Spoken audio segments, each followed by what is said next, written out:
बेहद कमजोर शुरुआत के बाद शानदार रिकवरी अब तक की है ये कहानी और आखिरी 1.5 घंटा रहेगा बेहद इंटरेस्टिंग। ग्लोबल मार्केट से मिले जुले संकेत अब भी डाउ फ्यूचर्स है और भारतीय बाजार कह सकते हैं कि कमजोरी दिखाने को तैयार नहीं। ऐसे में क्या हो आपकी स्ट्रेटेजी फोकस रहेगा, इसी पर स्वागत है आप सबका फाइनल ट्रेड में। नमस्कार, मैं हूं अनिल सिंह। नमस्कार, मैं दीपांशु भंडारी। एक्शन के लिए हो जाइए तैयार। कंजम्पशन से जुड़ी कंपनी ने बाजार को संभाला हुआ है। क्या ये रिकवरी और आगे दिख सकती है या फिर थोड़ा असर ग्लोबल क्यूज का वापस सेकंड हाफ में आपको दिखेगा? जानेंगे अनिल जी के साथ। पहले तो सर समझ लेते हैं इस समय की बड़ी बातें क्या कह रही हैं। आपने जो कहा कंजम्पशन वाली थीम दी, खाते पीते रहेंगे तो मार्केट चलता रहेगा। खुश मतलब यही है। हाँ, अपना कंजम्पशन है कि निचले स्तरों से देखेंगे तो बहुत शानदार रिकवरी दिखेगी और शुक्रवार की क्लोजिंग से देखेंगे तो कमजोर नजर आएगा, यानी कि बिल्कुल मिड पॉइंट पर है 17,150 के आसपास, जो कि इंपॉर्टेंट सपोर्ट रेंज, वहीं पर सपोर्ट लिया, वहां से घुमा और अब 200 पॉइंट नीचे है। ऊपरी स्तरों से लगभग 200 पॉइंट नीचे, निचले स्तरों से 200 पॉइंट ऊपर, बीचों बीच आज की ट्रेडिंग रेंज में। बैंक निफ्टी 37,950, ये आपके लिए अहम सपोर्ट लेवल था। एग्जैक्टली वहीं से सपोर्ट लेकर 350 पॉइंट ऊपर है।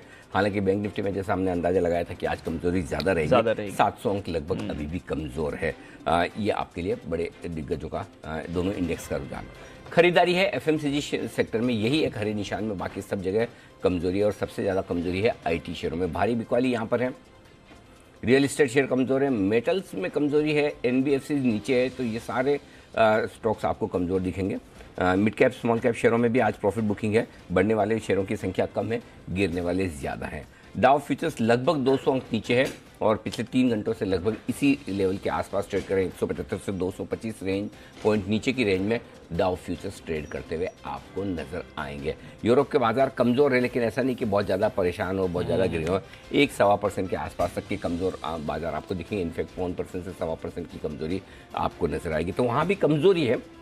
पैनिक जो कुछ शुक्रवार को था वो सिर्फ अमेरिका में था। अमेरिका के बाहर कहीं भी किसी को पैनिक तो नहीं दिख रहा। साथ दे रहे हैं बस कि भाई आप गिरे तो हम भी आपके साथ गिर जाते हैं, बाकी ऐसा हमारा अदरवाइज तो कोई मूड था नहीं गिरने का। सवाल मेरा एक्चुअली वही था कि ये अमेरिका की ज्यादातर प्रॉब्लम माने या फिर मतलब थोड़ा तो ग्लोबल मार्केट्स में भी असर आता है, बट ऐसा कुछ लग नहीं रहा है अनिल जी। एटलीस्ट आज के रिएक्शन को तो देखकर, अब बाकी में आगे क्या हो पता नहीं, आज ऐसा लग नहीं रहा है। एक्चुअली दीप, जो सुबह हम बात कर भी रहे थे और भगत साहब भी बात कर रहे थे, तो ऐसा कोई बड़ा कारण भी नहीं कि जिसकी वजह से नया कारण हो, जिसकी वजह से बहुत ज्यादा पैनिक करे। एक्सेप्ट एक कि आपकी तेजी थोड़ी सी 4-6 महीने से डेफर होती हुई दिख रही है। जो आप इंतजार कर रहे थे कि अगले साल मिड 2023 से आपकी ब्याज दरें घटना शुरू होंगी, हो सकता है 4-6 महीने टल जाए। तो अगर आपने उस कैलकुलेशन से शेयर खरीदे तो हो सकता है आपको थोड़ा इंतजार और लंबा करना पड़ जाए। ये तो पहले से पता है कि उनका 2% टारगेट इन्फ्लेशन है, लाने ही नीचे, ब्याज दरें बढ़ानी है, सब कुछ करना है। तो ऐसा नया खराब कुछ नहीं बोला, एक्सेप्ट जो मैंने समझा वो ये कि थोड़ा सा तेजी के लिए आपको वक्त थोड़ा ज्यादा देना पड़ सकता है, जितना आप 2 हफ्ते पहले सोच रहे थे, 1 हफ्ते पहले सोच रहे थे। तो शायद वहीं से रिलीफ लिए। और अगर ऐसी सिचुएशन में कि आपको 4-6 महीना तेजी के लिए थोड़ा और इंतजार करना पड़े, लेकिन वही स्टॉक आपको 3-3, 4-4, 5-5% नीचे मिले जो आप लेना चाहते हैं, तो फिर लेंगी। वही होता हुआ दिखा। इसलिए आई थिंक हम सेट है, एक वो। और दूसरा, अगर आपको कंजम्पशन स्टॉक्स मजबूत दिख रहे हैं तो इसका मतलब क्लियर कट वो इस बात की ओर इशारा कर रहे हैं कि प्रॉब्लम ग्लोबल है, और अगर लोकल स्टोरी मजबूत है तो हम वहां पर फोकस करके ये पोर्टफोलियो चर्निंग होगी। और पोर्टफोलियो चर्निंग ऐसे होगी जिन कंपनियों का इंटरनेशनल एक्सपोजर है, चाहे वो आईटी हो चाहे मेटल हो, वहां हमें खरीदारी नहीं करनी, क्योंकि रिस्क बाहर ज्यादा है। जिन कंपनियों को अपने प्रोडक्ट हमारे यहीं बनाने और हमारे यहीं खिलाने हैं, हमारे यहीं बांटने बांटने में मुफ्त में नहीं बेचने, उन कंपनियों के शेयर तेजी से दौड़ लगाते हुए दिख रहे हैं, वो एफएमसीजी कंपनियां हैं। सो बहुत क्लियर कट है, मतलब no brainer kind of market है कि ऐसा कोई मतलब एनालिसिस करने में ज्यादा दिमाग लगाने की जरूरत नहीं है। दिमाग लगाने से ज्यादा ऑब्जर्व करने वाला मार्केट है जो आपको समझ में आता है। So I think we are okay. जो अगर पिछली बार ही 17,150, 17,225 आकर घूम जाते तो थोड़ा ज्यादा हेल्दियर कनेक्शन होता। कोई बात नहीं, अब आगे सही लेवल से घूमे, बढ़िया है। एक ही दिक्कत है दीप, पिछली बार हमने 18,000 का हाई बनाया था जी। इस बार हमने 17,800 का हाई बनाया जी। तो 200 पॉइंट लोअर हाई बनाया है। पिछले बार हम 17,340 से, इस बार 17,150 से, यानी 200 पॉइंट लोअर लो बनाया। ठीक है। सो अब मेरे लिए जरूरी कि इस बार जब भी हम वापस रिकवरी दें 17,800 तो पार करें। ऐसा ना हो कि 17,600 पे रुक जाए, तब मजा आएगा। तो फिर लोअर लोज नहीं चाहिए, फिर आपको थोड़ा नीचे जाने का डर रहता है। सो लेट्स सी क्या होता है। बट अच्छी जगह है अब जहां पर हम हैं। अब जो बोल रहा हूँ वो बहुत काम की चीज है। अब तक तो ऑब्जर्वेशन था, अब फॉरवर्ड लुकिंग स्टेटमेंट है और वो ये कि 17,350 17,400 आज की कंजेशन जोन में आप एंटर कर रहे हैं। ओके, ये रुकावट की जगह है। आपको याद हो सुबह ही बोला था 17,340 और 17,400 ये रेंज दिख रही है, यहाँ तक हम पहुंचेंगे रिकवरी में। 17,400 के ऊपर आने पर ही तेजी फील करनी है। राइट, अच्छी तेजी तो 17,500 के ऊपर ही फील करनी है, क्योंकि 475 का आपका क्लोजिंग बेसिस पे स्टॉप लॉस होता है 450 का। सो 450 500 को जब तक पार नहीं करेंगे तब तक ये रिकवरी इंट्राडे की है। 450 500 को पार करेंगे तो फिर आप वापस से थोड़ा हायर लेवल की सोचेंगे। So one at a time. So अभी अपने ये ध्यान रखना है, एक नज़र आपको बचे हुए समय में डाउ फ्यूचर्स पे रखनी है ऐसे, एक नज़र रखनी है अपने मार्केट पे ऐसे। ठीक है, डाउ फ्यूचर्स रिकवर होते हैं तो हम 17,400 के आसपास पहुंचकर वहां रिव्यू करेंगे। डाउ फ्यूचर्स रिकवर नहीं होते तो done for the day. Okay, फिर आपको इतने रिकवर होना है। 200 सवा 200 पॉइंट की रिकवरी, 250 पॉइंट की रिकवरी बहुत है। 17,400 के ऊपर की अपसाइड तभी बनेगी जब अमेरिका आपका साथ दे। क्लियर। बैंक निफ्टी का जहां तक सवाल अपना वही है, 37,950 38,050 स्ट्रॉन्ग सपोर्ट जोन है। ऊपर में 38,550 38,750 में सप्लाई आनी है। अंडरस्टूड। चलिए, अच्छी बात है, एटलीस्ट डेज हाई पर हैं बाजार और कई सारे स्टॉक्स सर डेज हाई पर आते हुए दिख रहे हैं। तो इन्हीं स्टॉक्स पर करेंगे चर्चा, अनिल जी से उनकी मार्केट स्ट्रैटेजी और डेटा भी समझेंगे। आइए, अरमान और कुशल हैं हमारे साथ तैयार बताने के लिए कौन से हैं आपके लिए खबरों वाले शेयर्स, कौन से हैं बाजार के लिए इंपॉर्टेंट ट्रिगर्स। कुशल, गुड आफ्टरनून, बताएं ट्रिगर्स। गुड आफ्टरनून दीप। ट्रिगर्स में अभी भी कैश सेगमेंट से पीएनजी हेल्थ के नंबर्स आने बाकी हैं, साथ ही पिरामल एंटरप्राइजेज एफएनओ कॉन्ट्रैक्ट्स आज खत्म होते हुए दिखेंगे इनके, क्योंकि जो स्कीम ऑफ डिमर्जर है वो लागू होती हुई नजर आएगी। साथ साथ शिवालिक बायोमेटल कंट्रोल्स यहाँ पर बोनस शेयर जारी करने पर कंपनी की बोर्ड बैठक है। वालचंद नगर यहाँ पर प्रेफरेंशियल इश्यूज जारी करने पर कंपनी बोर्ड बैठक करती हुई दिखेगी। कल का दिन काफ़ी अहम है, कैश सेगमेंट से कुछ एक नंबर्स आने वाले हैं जिसमें MMTC, McDowell holdings, Nagarjuna fertiliser और Orissa mineral and development company शामिल है। साथ साथ आईसीआईसीआई बैंक की अहम एजीएम भी है, तो वहां पर भी हमारी नजर रहेगी। और हिंदुस्तान लॉ एंड एक्सप्लोरेशन यहाँ पर फंड जुटाने पर कंपनी बोर्ड बैठक करती हुई दिखेगी। इनफैक्ट आपको पिरामल एंटरप्राइजेज की जो डिमर्जर है उसकी एक्स डेट कल के दिन में है और यूएस के लिहाज से अगस्त महीने का जो कंज्यूमर कॉन्फिडेंस डेटा है वो आपके सामने आता हुआ नजर आएगा। 31 अगस्त बुधवार कैश सेगमेंट से स्पाइस जेट अपने नंबर्स डिक्लेयर करेंगे। साथ ही ट्रेडिंग हॉलिडे हमारे भारतीय बाजारों में गणेश चतुर्थी के उपलक्ष्य में बुधवार को, और दिल्ली हाईकोर्ट में सर्विस चार्ज मामले पर अगली सुनवाई भी होने वाली है। इनफैक्ट हवाई किराए पर जो कैपिंग है वो हटती हुई नजर आएगी 31 अगस्त ऑनवर्ड्स, और भारत का Q1 जीडीपी आंकड़ा भी आता हुआ नजर आएगा। ग्लोबल इवेंट के लिहाज से रूस से यूरोप के लिए जो नेचुरल गैस की सप्लाई है वो 3 दिनों के लिए बंद होगी, और ऑल इम्पॉर्टेंट यूरोप का अगस्त महीने का सीपीआई आंकड़े पर भी आपको नजर रखनी है। तो इम्पोर्टेंट डेटा आने वाला है ग्लोबली और हमारे मार्केट्स के लिए भी। आइए अरमान से जानते हैं आज की खबरें। अरमान, गुड आफ्टरनून, बताइए। जी, आईसीआईसीआई सिक्योरिटीज़ और मोतीलाल ओसवाल जैसे कंपनियों हैं उन पे फोकस रखिएगा। ये जी बिजनेस की एक्सक्लूसिव खबर थी जिसमें अब जो ब्रोकर्स की जो इंटरपोर्टेबिलिटी है उस पर भी सेबी विचार कर रहा है। उसी के साथ साथ अब निवेशक जो हैं वो जब चाहें अपना ब्रोकर्स बदल सकते हैं, और निवेशकों के लिए मतलब ये इंटरपोर्टेबिलिटी अब शुरू होने की बात हो रही है। अलंबिक फार्मा पर ध्यान रखिएगा कि इनको यूएस एफडीए से एक दवा की मंजूरी मिलती भी दिखी है, और इस दवा का जो उपयोग होता है वो हाई ब्लड प्रेशर के उपचार के लिए इसका उपयोग होता है। उसी के साथ साथ इनके जो यस सर। अच्छा, और मार्केट ऊपर जाए तो कौन सा ब्लड प्रेशर होता है, नीचे आए तो कौन सा होता है? सर जी बिजनेस देखते रहे तो सब maintain. No blood pressure, no blood pressure maintain एकदम। वेरी नाइस, बहुत बढ़िया, बेस्ट मेडिसिन यही है। क्या बात है, अरमान स्मार्ट हो गया एकदम। वेरी गुड जी। उसी के साथ साथ अलंबिक फार्मा पर एक और खबर आती हुई दिखी है कि उनके जो यूएस एफडीए में जो वडोदरा यूनिट है उसकी जांच पूरी हो गई है, और उस जांच में कोई भी आपत्ति जो है वो नहीं निकलते है ये। और बिंदु फार्मा जिसमें उनके यूएस एफडीए ने एक जो इनका रेलीगढ़ में प्लांट था उसमें जांच पूरी कर दी है, और उस जांच में फॉर्म 483 में एक आपत्ति जारी की गई है। एबीबी पर भी ध्यान रखिएगा कि जो स्मार्ट पावर पोर्टफोलियो का जो है वो विस्तार किया जाएगा, और ये कोबोट्स के जरिए जो होगा ये क्षमता विस्तार किया जाएगा। स्टील कंपनीज पर भी ध्यान रखिएगा क्योंकि जो ये आंकड़े आते हुए दिखेंगे कि जुलाई में जो क्रूड स्टील उत्पादन है वो 2.2% बढ़कर आता हुआ दिखा है। वहीं अगर आप फिनिश्ड स्टील की अगर खपत देखेंगे, टोटल जो खपत हुई है वो भी लगभग 14% बढ़कर आती हुई दिखी है। रेनबो चिल्ड्रंस जिसमें उन्होंने चेन्नई में 55 बेड का एक पहला स्पोक हॉस्पिटल शुरू किया है, और ये स्पोक हॉस्पिटल की ये खासियत ये है कि बच्चों के जन्म से रिलेटेड यहाँ पर सारा उपचार किया जाता है। और अंत में ब्लॉक डील्स है मेरे पास जिसमें आईडीएफसी फर्स्ट बैंक है 11 लाख शेयर, जोमेटो लगभग 24 लाख शेयर, पीएफसी 21 लाख, संवर्धन मदरसन सुमी 10 लाख और आरईसी 20 लाख शेयरों के कई सौदे किए गए हैं।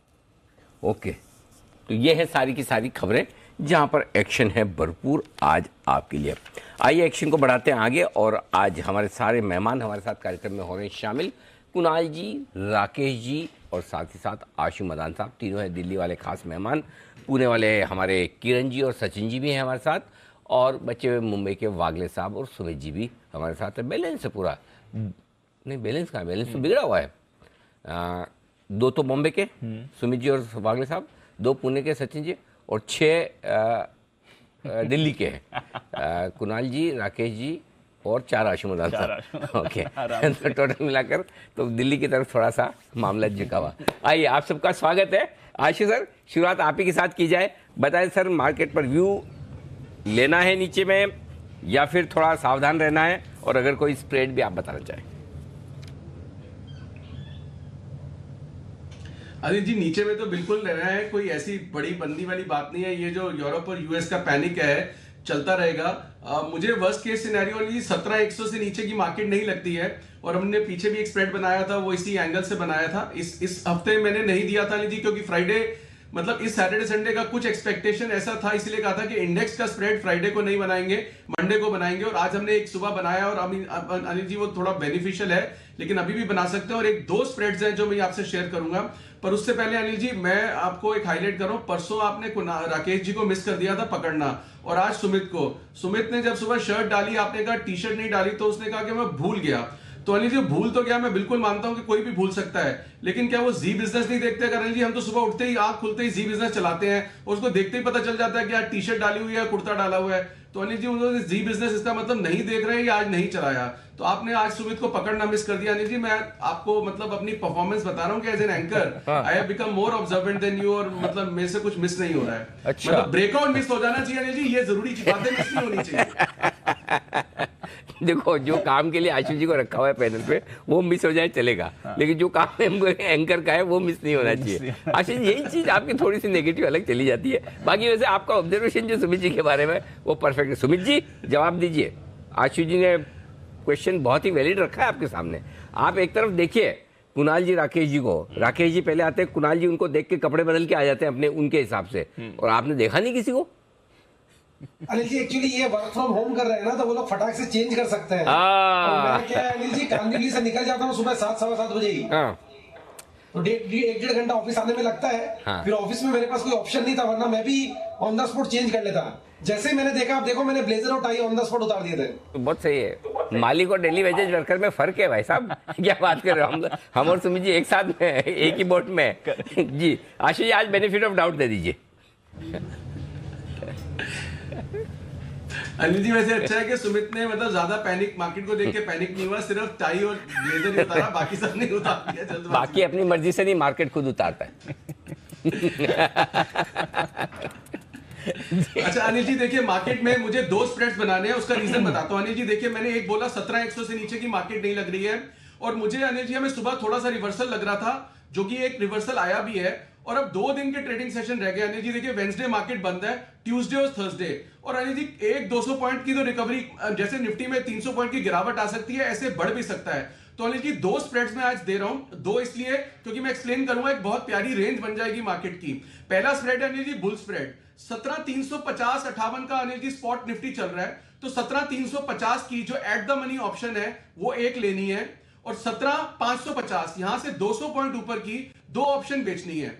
तो अनिल जी ये बुल स्प्रेड बनेगा, 17,350 की एक कॉल लेनी, 17,550 की 2 कॉल बेचनी, इसकी कॉस्ट आएगी 40 रुपए। तो अनिल जी 40 रुपए में मैं थर्सडे एक्सपायरी तक की एक तेजी खेल रहा हूं, जो 17,750 तक सेफ है। और अनिल जी अगर ये 17,550, 600 अगर या 500, 200, 150 पॉइंट की रिकवरी के ऊपर आ गया मार्केट और बंद हो गया, तो अनिल जी इसमें जैकपॉट लगेगा, बहुत बड़ा प्रॉफिट आएगा इस ट्रेड के अंदर। और ट्रेड अनिल जी शांति का, क्योंकि आप सिर्फ 40 रुपए दे रहे हैं, नीचे में 40 रुपए से ज्यादा का लॉस हो नहीं सकता, जिसको हमने एक डिप ले लिया है। अनिल जी आप देखिए 17,900 से ऊपर की मार्केट में हम 500-600 पॉइंट का डिप देख चुके हैं। तो अब जो हम रेंज के नीचे आने के करीब आ गए हैं, जिसको मैं बोल रहा हूं 17,100 से नीचे नहीं जाएगी, तो इसमें ये बुल स्प्रेड बनाना बहुत प्रॉफिटेबल और सेफ रहता है कि अब 40 रुपए देने में मुझे डर नहीं लग रहा बिल्कुल। मैं तो प्लेन वनीला कॉल भी 17,500 की ले सकता हूं, जिसका भाव 45-50 रुपए चल रहा है। बट वो उनके लिए अनिल जी मतलब थीटा डिके में पैसे चले जाते हैं। तो मुझे लगता है कि 500 की लेनी नहीं चाहिए, 350 की लेके 550 की 2 बेचनी चाहिए। 750 तक सेफ है निफ्टी और नीचे में 40 रुपए, और 350 से 750 तक ये 400 पॉइंट की रेंज में कहीं निफ्टी बंद हो गया तो पैसे आ जाएंगे।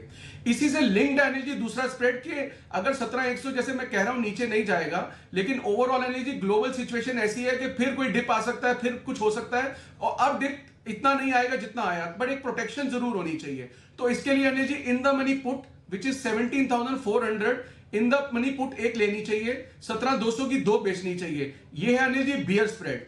इसकी कॉस्ट आएगी सिर्फ 15 रुपए, मात्र 15 रुपए। 17,400 की एक पुट लेंगे, 17,200 की 2 पुट बेचेंगे, इसकी कॉस्ट आएगी 15 रुपए। ये सेफ कहां तक है अनिल जी? 17,000 तक। इसका लॉस होगा 17,000 के नीचे, लेकिन मुझे 17,100 से नीचे मार्केट नहीं लग रहा, इसीलिए प्रोटेक्शन उसके लिए बनाई गई है। इसकी कॉस्ट है 15 रुपए। अनिल जी अब आप ये देखिए कि इस हफ्ते के लिए मैंने 55 रुपए की इन्वेस्टमेंट की है, 40 रुपए की बुल स्प्रेड में, 15 रुपए की बियर स्प्रेड में, और मैं 17,000 से लेके 17,750 अनिल जी 750 पॉइंट की रेंज है, जिसके बीच में थर्सडे को निफ्टी रहता है तो अनिल जी बहुत अच्छा प्रॉफिट आएगा। सिर्फ 2 trading session Anil ji, Wednesday छुट्टी है, गैप अप गैप डाउन जरूर हो सकता है थर्सडे को, कल मार्केट खुली है।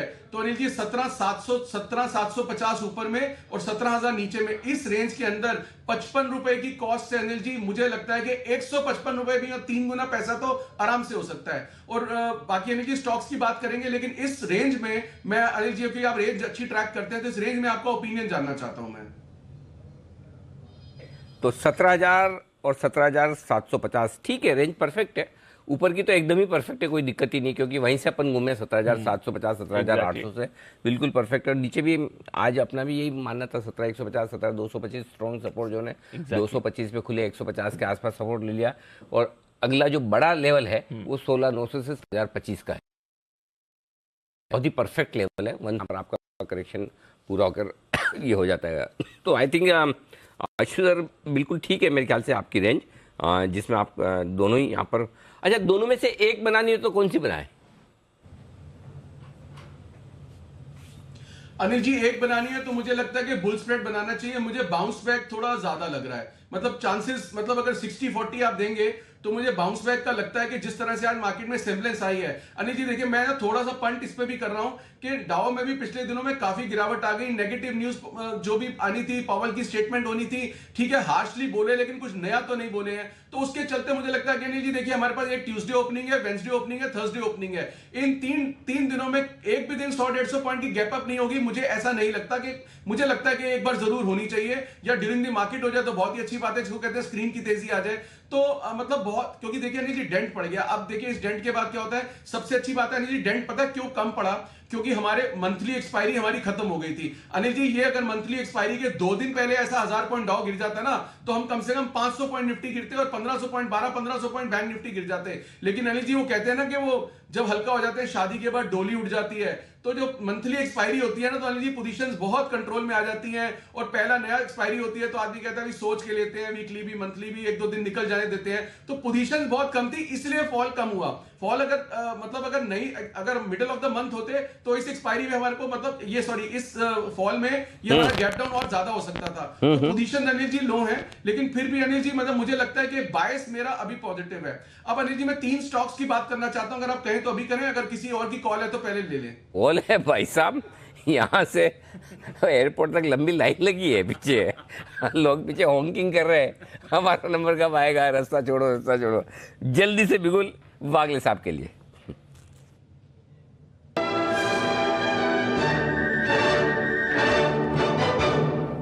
नंबर आ चुका है आपका, फरमाए। Anil ji good afternoon, Deepanshu good afternoon. Anil ji number तो आ चुका है लेकिन प्राइसेस वो रहे नहीं, वो स्टॉक का। आशु जी को धन्यवाद बोल दो, उनकी वजह से भाव तो बढ़ा कम से कम आपके स्टॉक का। हाँ, जो भी जी लेकिन मैं आशु जी के व्यू के साथ बिल्कुल सहमत हूँ, क्योंकि मेरा भी वही व्यू है। निफ्टी आज गैप से नीचे खुला, बाउंस हुआ और भी ये बाउंस कंटिन्यू हो सकता है, तो स्टॉक स्पेसिफिक अपसाइड व्यू ही लेके चलना है। मेरे को बाय करना था इंडिया सीमेंट, एक्चुअली 215 216 का भाव तो अभी 218 है, बिल्कुल 1-2 रुपए नीचे मिल सकता है। 213 का एक इंपॉर्टेंट लेवल इसने ब्रेक किया है, पोजिशनली ये 230 तक जा सकता है, तो यहाँ से भी एक 5 से 7 टक्के की अपसाइड में देख रहा हूँ 1 से 2 दिनों में। तो 213 के स्टॉप लॉस के साथ बाय करें 230 के टारगेट के लिए। तो ये है आपके लिए इंडिया सीमेंट में खरीदारी करने के लिए वागले साहब की तरफ से। बिल्कुल सुमित जी के लिए सुमित का सुपरहिट।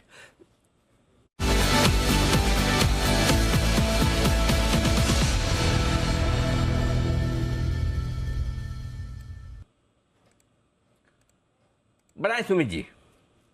अनिल जी बाय का स्टॉक है 43 रुपए 10 पैसे का अभी भाव है। स्टॉक का नाम है एमएमटीसी। एमएमटीसी के अंदर ब्रेकआउट है अनिल जी, मल्टीपल रेजिस्टेंस का ब्रेकआउट है। रिसेंट के स्विंग हाई ब्रेक कर रहा है, मई के हाई ब्रेक कर रहा है, और मेरे को लग रहा है कि एक हफ्ते के लिए स्टॉक के अंदर यहां से एक बढ़िया मूव ऊपर की तरफ देखने को मिलना चाहिए। एमएमटीसी में यहाँ पे सीएनबी पे खरीदारी करें। कल का हाई जस्ट अभी ब्रेक कर रहा है और 200 डीएमए लेवल्स भी ये स्टॉक आज ब्रेक कर रहा है। अगर आज ये 43-50-44 के ऊपर क्लोजिंग दे देता है तो एक हफ्ते के अंदर ये स्टॉक में 10 से 15 टके का मूव ऊपर की तरफ देखने को मिलेगा। 39.50 40 रुपया ये स्टॉक का नीचे में सपोर्ट है, तो ये स्टॉप लॉस लगाना है। और ऊपर के अंदर 48 रुपए से लेके 50 रुपए तक के लेवल एमएमटीसी के अंदर जल्दी आने वाले दिनों के अंदर देखने को मिल सकते हैं। खरीदारी करें एमएमटीसी 40 के नीचे का स्टॉप लॉस लगा के 48 से 50 रुपए के टारगेट्स के लिए।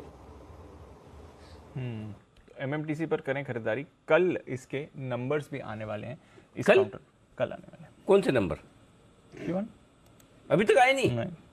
लेट है ये। क्या बात कर रहे हैं? हाँ। अच्छा, कल इनफैक्ट 3-4 कैश के नंबर्स हैं। अच्छा। एमएमटीसी है, नागार्जुन फर्टिलाइजर्स है, ओएमडीसी है।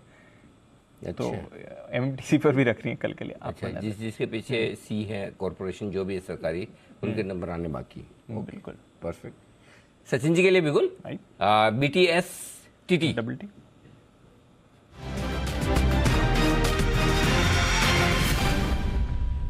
सचिन जी बताएं sir. Good afternoon Anil ji, good afternoon Deepanshu. Anil ji यहाँ पर टाटा केमिकल्स का स्ट्रक्चर इंटरेस्टिंग है। यहाँ पर एक काफी क्लासिकल कंटिन्यूएशन पैटर्न है जिसे हम बुलिश फ्लैग कहते हैं। एंड जिस तरीके से 60 मिनट्स पे यहाँ पर एक ब्रेकआउट हो रहा है, मुझे लग रहा है डेली चार्ट पे भी ये ब्रेकआउट अभी थोड़ी देर में एविडेंट होना चाहिए। सो जिस तरीके से स्ट्रक्चर है इंट्राडे के लिहाज से मुझे लग रहा है ये मोमेंटम 1160 तक तो एक्सटेंड होना ही चाहिए। पोजिशनल टारगेट होगा अराउंड 1220 का। खरीदारी करनी है टाटा केमिकल्स के फ्यूचर्स में। स्टॉप लॉस आपको यहाँ से लगाना है अराउंड 1120 के आसपास का। तो खरीदारी करनी है टाटा केमिकल्स में। एंड अनिल जी और एक स्टॉक मेरे रेडार में है, तो यहाँ पर भी मुझे लग रहा है यहाँ जिस तरीके से फिलहाल मार्केट पोजीशन है, मुझे लग रहा है बैंक्स में से इंडसइंड बैंक ने एक अच्छी रिकवरी दिखाई है। जिस तरीके से इसने अपने 20 डे एक्सपोनेंशियल मूविंग एवरेज के आसपास सपोर्ट लिया है, तो आपको स्टॉप लॉस वहीं पे लगाना है। लगभग 1045 के आसपास का इंट्राडे स्विंग लो है, इसी पर्टिकुलर लेवल के आसपास आपको स्टॉप लॉसेस प्लेस करने हैं। एंड एक अच्छा रिबाउंड नजर आ सकता है लगभग अराउंड 1100-1105 तक का। तो ये दोनों स्टॉक्स में ध्यान देना है खरीदारी पे। फर्स्ट प्रेफरेंस होगा टाटा केमिकल्स में, सेकंड होगा इंडसइंड बैंक। टाटा केमिकल्स और इंडसइंड दोनों पर करें खरीदारी। यहाँ पर आपके लिए राय आती हुई दिख रही है सचिन जी की तरफ से। इंडसइंड भी 1100 के पार जाने की तैयारी कर रहा है। आइए, प्रधानमंत्री मोदी ने इलेक्ट्रिक व्हीकल्स की बढ़ती लोकप्रियता को एक दमदार शुरुआत बताया है। उन्होंने कहा है कि इलेक्ट्रिक व्हीकल्स किसी क्रांति से कम नहीं। और ओवर द वीकेंड हमने देखा कुछ यहाँ पर बड़े डेवलपमेंट्स भी हुए हैं। आइए थोड़ा समझते हैं कुशल के साथ एग्जैक्टली क्या है नजरिया इलेक्ट्रिक व्हीकल्स को लेकर। कुशल बताइए। बिल्कुल दीपा, आप देखिए यहाँ पर ओवर द वीकेंड जिस तरह से मारुति सुजुकी के 40 साल पूरे होते हुए नजर आया, इस प्रोग्राम के दौरान प्रधानमंत्री मोदी ने इलेक्ट्रिक व्हीकल्स को लेकर ये कहा कि यहाँ पर ये एक साइलेंट रेवोल्यूशन की तरह है। यानी कि जो ईवी में ग्रोथ होती हुई दिख रही है, जो अडॉप्शन हो रहा है लोगों की तरफ से, वो काफ़ी ज़्यादा तेज़ी से आगे चलकर बढ़ते हुए नज़र आ सकता है। इनफैक्ट काफ़ी सारी कंपनियां इस पर अपने कमेंट्स और स्टेटमेंट्स भी जारी किए हैं इन्होंने, जिसके बारे में मैं आपको आगे बताऊंगा। पर इन्होंने साथ साथ ये भी कहा प्रधानमंत्री मोदी ने कि यहाँ पर बजट में इन्होंने बैटरी स्वैपिंग पॉलिसी का भी ऐलान किया था। और जिस तरह से लगातार सरकार ईवी के इकोसिस्टम को डेवलप करने के लिए कदम उठा रही हैं, चाहे वो इंसेंटिव्स के रूप में हो या फिर ईवी इंफ्रास्ट्रक्चर के हिसाब से हो, वो लगातार काफ़ी बड़ा सपोर्ट सिस्टम बनता हुआ दिख रहा है। इसी वजह से अडॉप्शंस भी बढ़ रहे हैं। और अन्य कंपनियों में जो बयान आते हुए दिख रहे हैं, उसमें ग्रीव्स इलेक्ट्रिक मोबिलिटी, जिन्होंने एम्पियर स्कूटर्स का एक्विजिशंस किया था, एम्पियर व्हीकल्स का, उन्होंने उनका ये मानना है कि FY23 में जो टू व्हीलर का मार्केट शेयर है, ओवरऑल टू व्हीलर में इलेक्ट्रिक स्कूटर का मार्केट शेयर है वो 5% हो जाएगा। FY22 में ये लगभग 1.5 से 2% का था, वो बढ़कर 5% होता दिखेगा, क्योंकि 2.5 लाख इंडस्ट्री लेवल पर FY22 में ये नंबर ऑफ यूनिट्स बिकी थी। अब 23 में एक्सपेक्ट करके चल रहे हैं कि 7 लाख यूनिट्स के पार भी होते हुए नजर आएंगे। तो टू व्हीलर में भी अडॉप्शन है, लगातार हम स्टेट्स की तरफ से भी देख रहे हैं कि जो इलेक्ट्रिक बसेस के ऑर्डर हैं वो मिलते हुए नजर आ रहे हैं, और साथ ही ओला इलेक्ट्रिक भी 2024 तक अपनी इलेक्ट्रिक कार्स भी लाने वाले हैं। तो काफ़ी सारे स्टेटमेंट्स और जो डेवलपमेंट्स हो रहे हैं ऑन द ग्राउंड, उससे तो यही लग रहा है कि एक बड़ी साइलेंट रेवोल्यूशन है। बिल्कुल, और इलेक्ट्रिक व्हीकल से जुड़ी तो कई सारी कंपनीज पर फोकस बना भी हुआ है। जेंसॉल इंजीनियरिंग की भी बात चल रही थी कुछ दिन पहले, वो काउंटर भी अच्छी तेज़ी में है। मारुति सुजुकी ऑफ कोर्स यहाँ पर बढ़िया एक्शन, और सुबह की जो रिकवरी आई है उसमें हमने देखा ऑटो स्टॉक्स एफएमसीजी के बाद ऑटोज़ का ही सबसे बड़ा योगदान था, और मारुति फिलहाल अगर आप देखें तो ये भी बड़ी तेज़ी के साथ ट्रेड कर रहा है। आइए एक बार किरण जी से राय ली जाए मारुति पर। किरण जी जरा देखें सर, मारुति का चार्ट कैसा लगता है? सुबह से तो अच्छे एक्शन में है, क्योंकि सुबह पहले 15 मिनट में रिकवर हो गया और उसके बाद बना हुआ है सर। आफ्टरनून दीप, वेरी गुड आफ्टरनून अनिल जी। देखिए मारुति का चार्ट पैटर्न अच्छा ही है, बहुत अच्छा बेस बिल्डिंग फॉर्मेशन किया है। मीडियम टर्म आउटलुक में लगातार हम हायर टॉप हायर बॉटम करते नजर आ रहे हैं, और वैसे भी अगर हम ऑटो इंडेक्स देखते हैं तो उधर भी एक अच्छा खासा रुझान बना हुआ है। मारुति में मेरा मानना है कि end of day closing basis पे आपका 8650 का स्टॉप लॉस रखना चाहिए और पोजिशनली लॉन्ग पोजिशन होल्ड करने चाहिए। मुझे लगता है आते दिनों में हम 9000 पहला रेजिस्टेंस है वो टेस्ट करेंगे, और उसके ऊपर के लेवल्स भी देखने को मिलेंगे।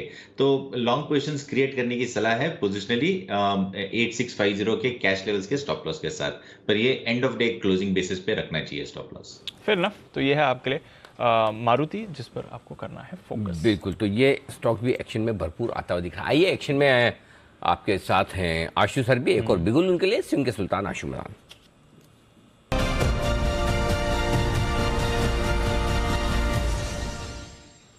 जी आशु सर। अनिल जी, वो स्टॉक बाई चांस अभी सचिन ने कवर किया जो मेरी लिस्ट का पहला था, बट मैं फिर बोल देता हूँ अनिल जी, टाटा कैम। अनिल जी, आजकल कोई मुझसे अगर बात करता है कि मतलब दो पांच स्टॉक्स बताएं जो लेवल पे या मार्केट में कंसोलिडेशन में या घटे पे लेना चाहिए या वापस अब हल्के हो गए हैं, तो अनिल जी उस लिस्ट में मेरा टॉप करता है Tata cam, and purely for delivery ये 1400-1500 भी हो जाएगा, और अनिल जी उससे भी अच्छा हो सकता है। और आज की मार्केट में भी देखिए मार्केट नीचे है, ये पॉजिटिव है, और पिछले दिनों में हमने मतलब इसको कई बार रेकमेंड किया। आई वाज सरप्राइज ऑल्सो कि चल नहीं रहा, फिर आई थिंक राकेश जी, कुणाल जी ने बड़ा अच्छा आइडेंटिफाई किया इसको, पिक ऑफ द वीक या मंथ में भी शायद दिया था, उसके बाद नहीं मूव आई। बट मुझे लगता है ये स्टॉक डिलीवरी का हो गया है, और इसमें डिलीवरी लेके बैठ जाना चाहिए medium to long term investment के लिए, और बहुत अच्छा रिटर्न दे सकता है। दूसरा अनिल जी, स्टॉक में फिर रिपीट कर रहा हूं कि शायद टाटा पावर जो पिछली एक्सपायरी में नहीं चला, इस एक्सपायरी में चांसेस हैं उसके आउट परफॉर्म करने के। आज भी सबसे पहला जो स्टॉक था अनिल जी, एक तो सबसे कम गिरावट, और उसके बाद नीचे से जो रिवर्सल आई सब, इसको में भी अनिल जी ऑप्शन स्प्रेड के थ्रू कुछ ना कुछ ट्रेड करना चाहिए, और या फिर डिलीवरी रखनी चाहिए। बट अनिल जी फ्यूचर नहीं ट्रेड करना चाहिए, क्योंकि एक तो फ्यूचर का लॉट बड़ा है, और ये अनिल जी थोड़ा सा स्टॉक जो होता है ना 200-300 की रेंज में, जैसे वो चार्ट्स में ब्रेकआउट दिखते हैं, मतलब with all due regards to everyone, it is not किसी की वो है, मतलब बहुत लोग ना एकदम चढ़ जाते हैं। तो इसमें मुझे सिर्फ इस चीज का डर लगता है। मुझे टाटा का डर नहीं है, मैं 10 लोगों को बोलूंगा अनिल जी 8 नहीं लेंगे 2 लेंगे। टाटा पावर अगर मैं 6 को बोलूंगा 6 के 6 ले लेंगे बिल्कुल, और लेते भी हैं, और उसके बाद वो 10 जगह का और वो ब्रेकआउट दिख जाता है, तो फिर वो 60 और आ जाते हैं, तो चलता नहीं है। बट मुझे लगता है कि अनिल जी टाटा पावर इस एक्सपायरी में थोड़ा आउट परफॉर्म करना चाहिए। तीसरा स्टॉक अनिल जी मैं फिर रिपीट कर रहा हूं, जो उस दिन मैंने पहला एक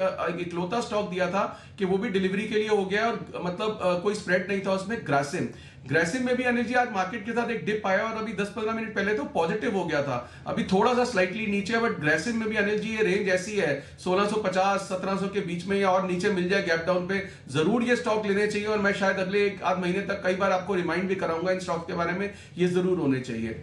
और अनिल जी इसके साथ अपडेट भी है, जिस स्टॉक्स में अच्छा भी लगता है लेकिन डर भी था, डेल्टा और स्टेट बैंक दोनों में अनिल जी स्प्रेड दिए थे, स्प्रेड शांति अभी पूरा महीना पड़ा है, अभी भी कोई लॉस नहीं है। स्टेट बैंक में 1:1 था, डेल्टा में 1:2 था, 1 पैसे का, स्टेट बैंक में 1-2 रुपए जा रहे होंगे शायद, स्टेट और डेल्टा में वो भी नहीं जा रहे, 1 पैसे का लॉस नहीं है। अनिल जी 1.25 महीने का महीना है, मतलब 1.25 महीने का 5 हफ्ते का ये महीना है, इसमें अनिल जी बहुत उथल पुथल भी हो सकती है, तो स्प्रेड या ऑप्शन के थ्रू बेटर रहता है। अनिल जी पैनिक नहीं आता। अगर मेरे पास अनिल जी, अगर आज मुझे पता है कि मेरा 10 रुपए से ज्यादा का या 5 रुपए से ज्यादा का या 7 रुपए से ज्यादा का लॉस ही नहीं हो सकता, तो तो रात को 400 पॉइंट डाउन नीचे हो, SGX नीचे हो, सुबह कुछ भी हो, हमें कोई फर्क ही नहीं पड़ता। अनिल जी वो शांति जो मिलती है ना उसमें एंजॉय कर सकते हैं कि पूरा आधे लोगों का तो क्रिकेट मैच की जगह ध्यान अनिल जी SGX में था कि सुबह क्या होगा। क्रिकेट मैच एंजॉय नहीं कर पा रहे थे क्योंकि वो पोजीशन लॉन्ग होती है। तो लॉन्ग ऐसी पोजीशन रखोगे अनिल जी, पार्टिसिपेट भी करो और ऐसी रखोगे मतलब डाउन साइड आपकी प्रोटेक्टेड होनी चाहिए, इनबिल्ट स्टॉप लॉस। तो अनिल जी अपना ट्रेड करने का तरीका वही है। इंपॉर्टेंट चीज होती है अनिल जी, मार्केट में व्यू एक होता है लेकिन डेरिवेटिव में ट्रेड कैसे करना है अनिल जी, कैसे बहुत बड़ी चीज है। और आई थिंक आप आने वाले टाइम में देखना ये कैसे will become a very big subject instead of this plane vanilla buying and selling. ठीक बात है। ओके, तो ये है आपके लिए टाटा केमिकल्स, टाटा पावर और ग्रासिम 3 खरीदने की राय। टाटा पावर 6 जन को बोलते 6 में से 6 खरीदते हैं और टाटा केमिकल 8 में से 2 6 में से 2 ही खरीदते हैं। हाँ। फिर उन बाकी 4 का आप क्या करते हैं आशु जी? अनिल जी 4 को फिर पुश करना पड़ता है, फिर वो थोड़ा बढ़ जाता है तो पूछने आते हैं कि अब क्या करें। तो मैं उसको बोलता हूँ कि पहले बोला तब स्टॉक जो बोलते हैं वो घट जाता है जब वो बाद में लेते हैं, तो क्योंकि वो सब ले लेते हैं पास रिकॉर्ड की वजह से। हाँ, तो मतलब उसको पनिशमेंट मिल जाता है, जब दूसरी बार लेते घट जाता है तो बराबर हो जाता है काम। परफेक्ट। बहुत ही बढ़िया, वेरी नाइस। 2:30 बजे हैं, सेठी साहब की स्ट्रेटेजी तैयार है, उसके बाद मेरी 2:30 बजे की स्ट्रेटेजी, मेरे भी डेटा बन के रेडी है। बिल्कुल।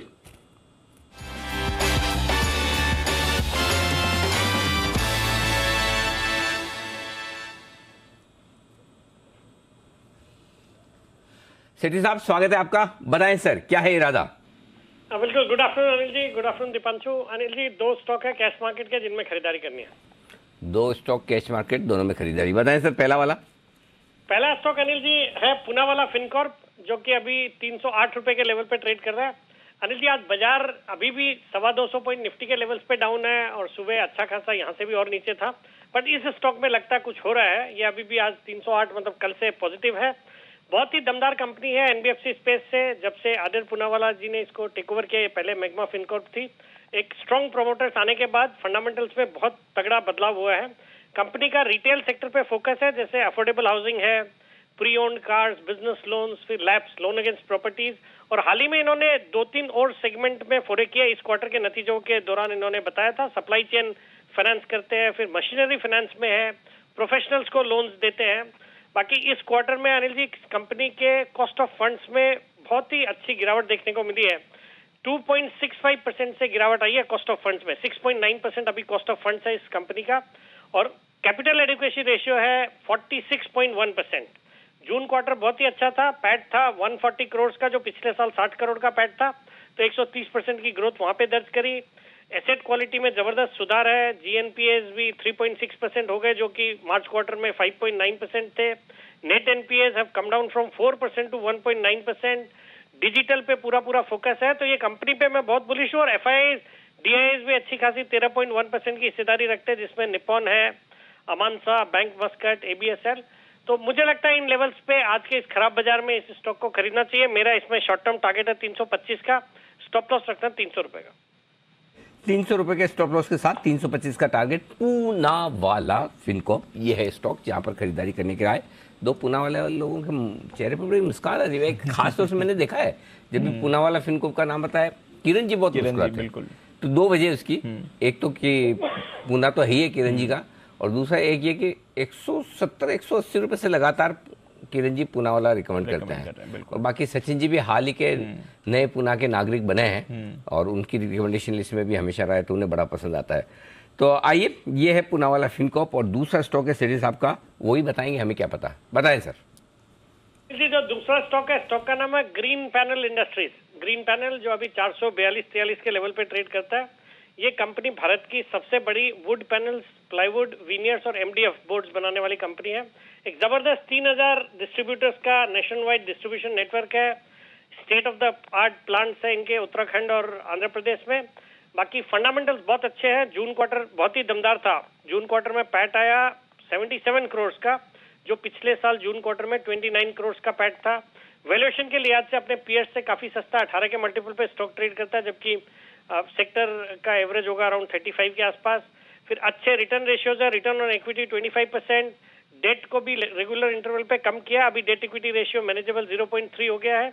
बाकी जिस तरह से रियल एस्टेट की डिमांड, हाउसिंग की डिमांड और रियल एस्टेट कंपनीज के जो अपडेट्स आते हैं, उनको देखते हुए मुझे लगता है इस तरह की कंपनियां आने वाले दिनों में भी अच्छा करेगी। तो इस स्टॉक में खरीदारी करने की सलाह, 465 का शॉर्ट टर्म टारगेट, 435 का stop loss.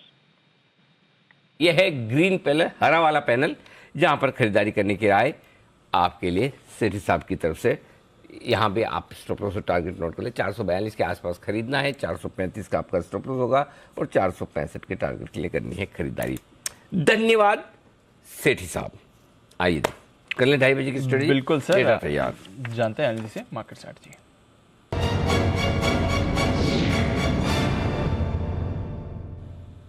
Anil ji, last 5 minute में थोड़ा बाजार का मूड माहौल फिर से बिगड़ा है। बात करते करते डाउ फ्यूचर्स 75 अंक नीचे, अब 250 अंक की गिरावट डाउ फ्यूचर्स दिखा रहे हैं। नैस्डैक फ्यूचर्स ऑलमोस्ट 1.5% नीचे दिख रहे हैं। हमारे बाजार भी अगर आप देखें, निफ्टी अभी 50 पॉइंट की गिरावट निफ्टी पर आई है, बैंक निफ्टी पर 100 पॉइंट्स की गिरावट आई। तो अभी कुछ एक्शन हुआ है अमेरिकी फ्यूचर्स को देखते ही। वैसे देखें यूरोप और 1.5 से 2.25% नीचे आपको दिख रहा है। अदरवाइज रुपया स्टेबल है सर, ये अच्छी बात है। इनफैक्ट जिन लेवल से खुला था वहां से तो अच्छी रिकवरी रुपए ने दिखाई है आज, और कच्चे तेल में भी बड़ा एक्शन नहीं हो रहा। बट थोड़ा पिछले 15 मिनट में बाजार में कुछ हुआ है। तो अपनी दीप जो सुबह बात हुई थी कि 17,150 17,225 की रेंज में सपोर्ट लेगा, इसके नीचे की मंदी नहीं दिख रही है। आज का लो आप देख लीजिए 17,166 होना चाहिए मेरे हिसाब से, 17,166। 17,350 17,400 पर आकर अपने रुक जाएंगे। तेजी 17,400 के ऊपर से आज गिरनी है। राइट, आज का ही 17,380 वहाँ रुक गए। सो मार्केट एकदम परफेक्ट है, लेवल को रेस्पेक्ट कर रहा है, लेवल के हिसाब से चल रहा है, और जो लेवल हम सोच रहे हैं वो लेवल पर ही सपोर्ट भी ले रहा है और वहीं पर रुक भी रहा है। तो परफेक्ट मार्केट है। अब रहा सवाल क्या करने का, तो उसके लिए आप पहले डेटा समझ लीजिए।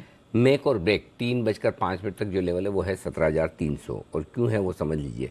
17,300 के पुट पर 82 लाख शेयर है, जिसमें से 55 लाख शेयर आज ही जुड़े हैं।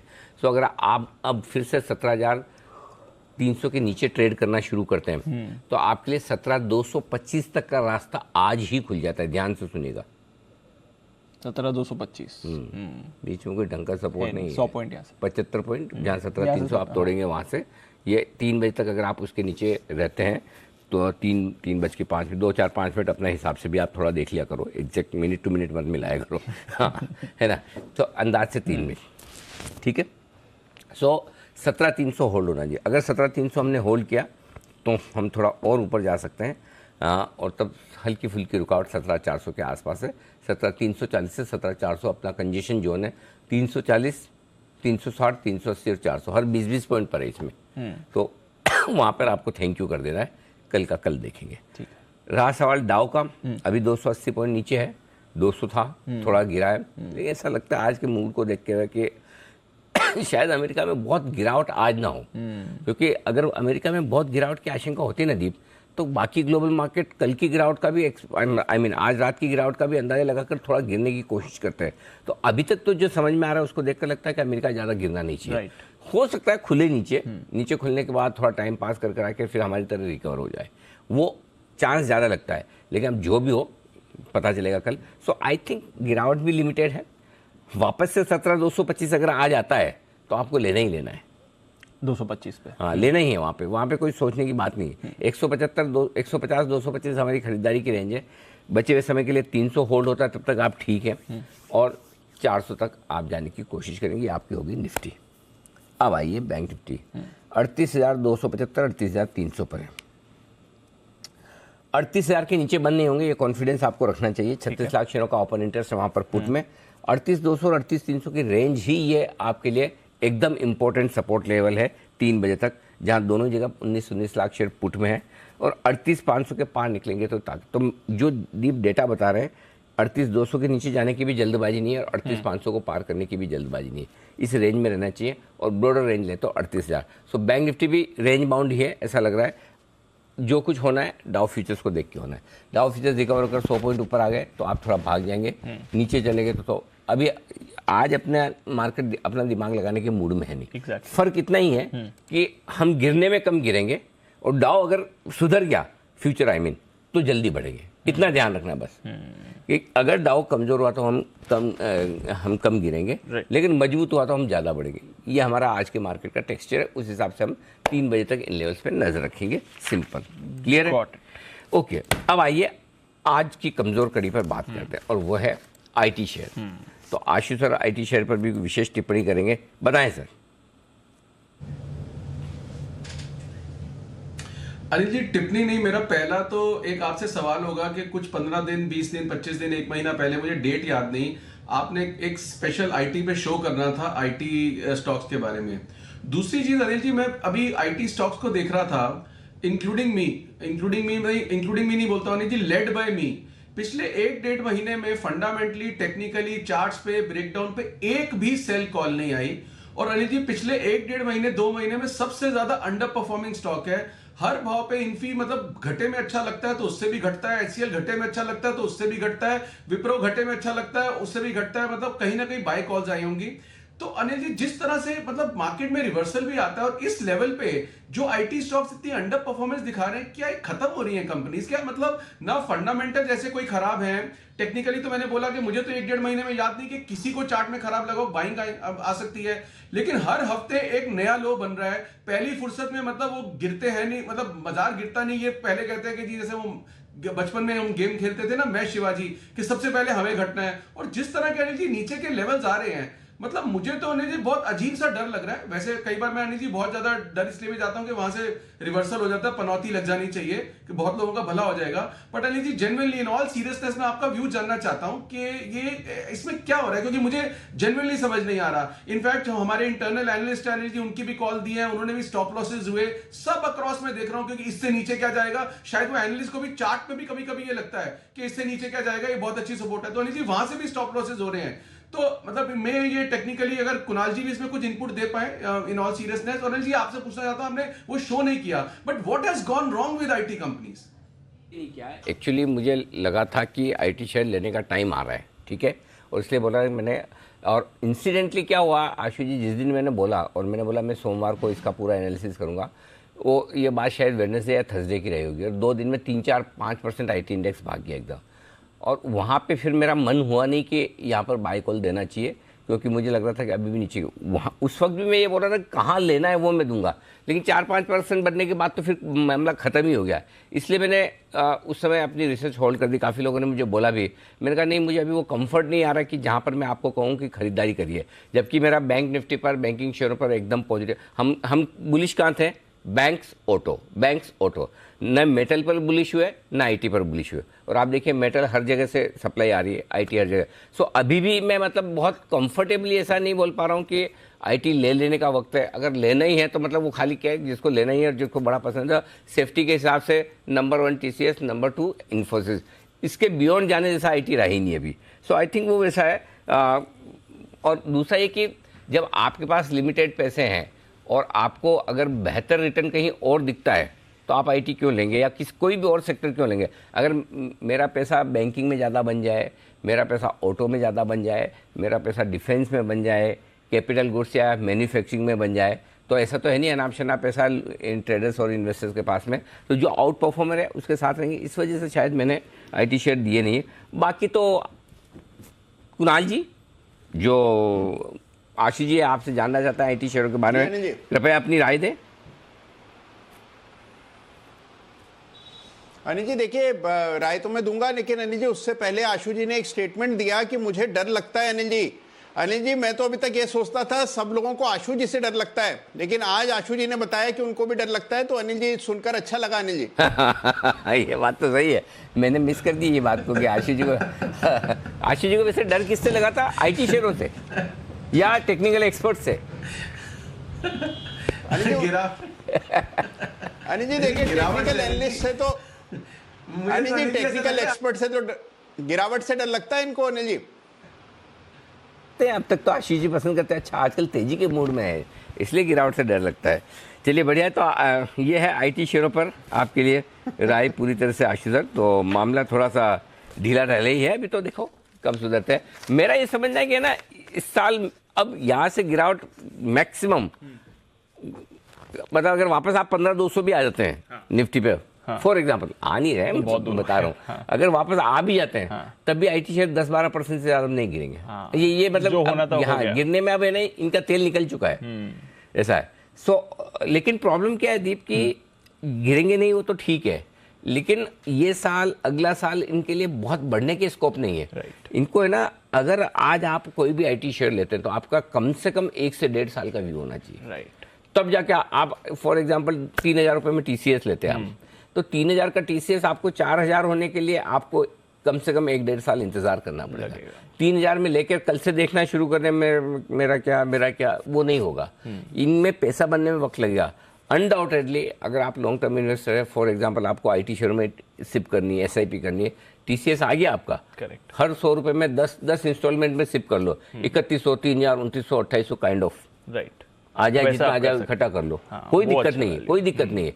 लेकिन बात यह कि आप क्या 3 साल तक रुकोगे, 2 साल रुकोगे, कम से कम 1-1.5 साल तो रुकोगे, तो पैसा बनेगा। ये वो व्यू आपका और प्राइसिंग, एंट्री पॉइंट और व्यू दोनों अगर मिलके करेंगे तो काम हो जाएगा। Right, understood. आइए करें भसीन साहब से मुलाकात, स्वागत करते हैं उनका बिगुल के साथ।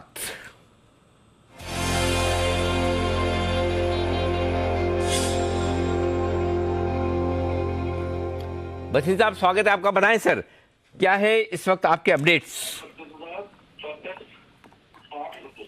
हेलो जी भसीन साहब बताएं सर अपडेट्स।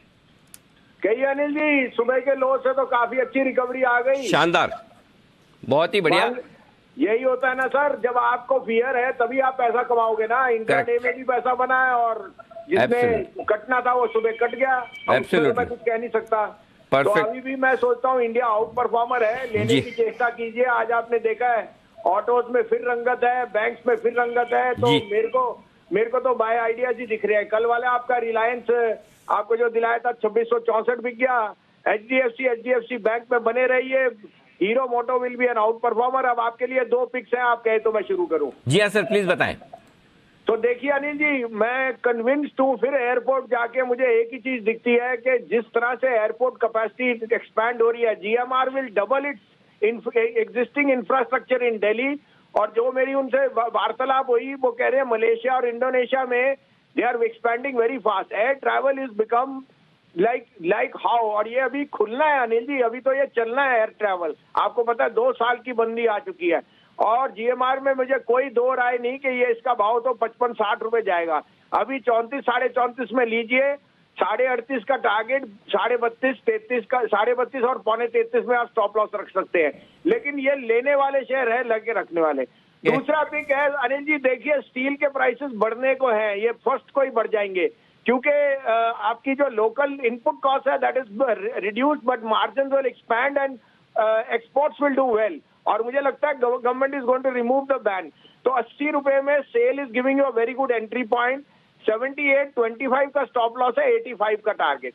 ओके, तो ये 2 आपके लिए स्टॉक हैं जहां पर खरीदारी करने के लिए GMR infra, SAIL steel authority, दोनों स्टॉक हैं। बस साहब को पसंद, धन्यवाद सर। कल सुबह होगी आपसे फिर मुलाकात। बिल्कुल, तो भसीन साहब की तरफ से GMR और सेल 2 काउंटर जहां पर आप करते हैं खरीदारी। आइए चलते हैं सुमित जी के पास और लेते हैं सुमित का सुपर हिट।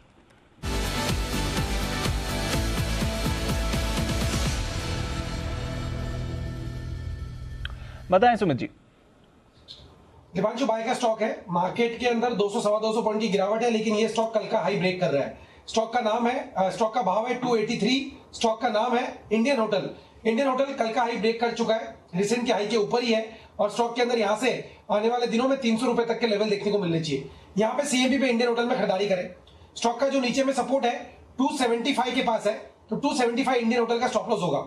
ऊपर में इंडियन होटल में जो टारगेट देखने को मिलने चाहिए 292 रुपए का पहला टारगेट बनेगा, 300 रुपए का इसके अंदर दूसरा टारगेट बनेगा। 2-4 दिनों के अंदर ये लेवल्स इंडियन होटल में ऊपर की तरफ देखने को मिलने चाहिए। इसके लिए यहाँ पे CMB पे खरीदारी करें और 275 रुपए का नीचे के अंदर स्टॉप लॉस लगाएं। ऑप्शन के जरिए भी यहाँ पे ट्रेड बनता है। इंडियन होटल में 285 वाला कॉल अभी 10 रुपए 90 पैसे पे ट्रेड कर रहा है, इस पे खरीदारी करें। 8 रुपए के नीचे का इसके अंदर स्टॉप लॉस लगाएं। ऊपर के अंदर 14 रुपए से लेके 16 रुपए तक के टारगेट इंडियन होटल के 285 के कॉल के अंदर देखने को मिल सकते हैं और स्पॉट लेवल्स में 292 रुपए से लेके 300 रुपए तक के लेवल ये हफ्ते में या 2-3 दिनों के अंदर देखने को मिल सकते हैं। खरीदारी करें इंडियन होटल। ओके, तो ये है आपके लिए इंडियन होटल्स जहां पर आपको रखनी है नजर। एक्शन इसमें भी बन रहा है। आइए चलते हैं किरण जी के पास और लेते हैं किरण का कमाल।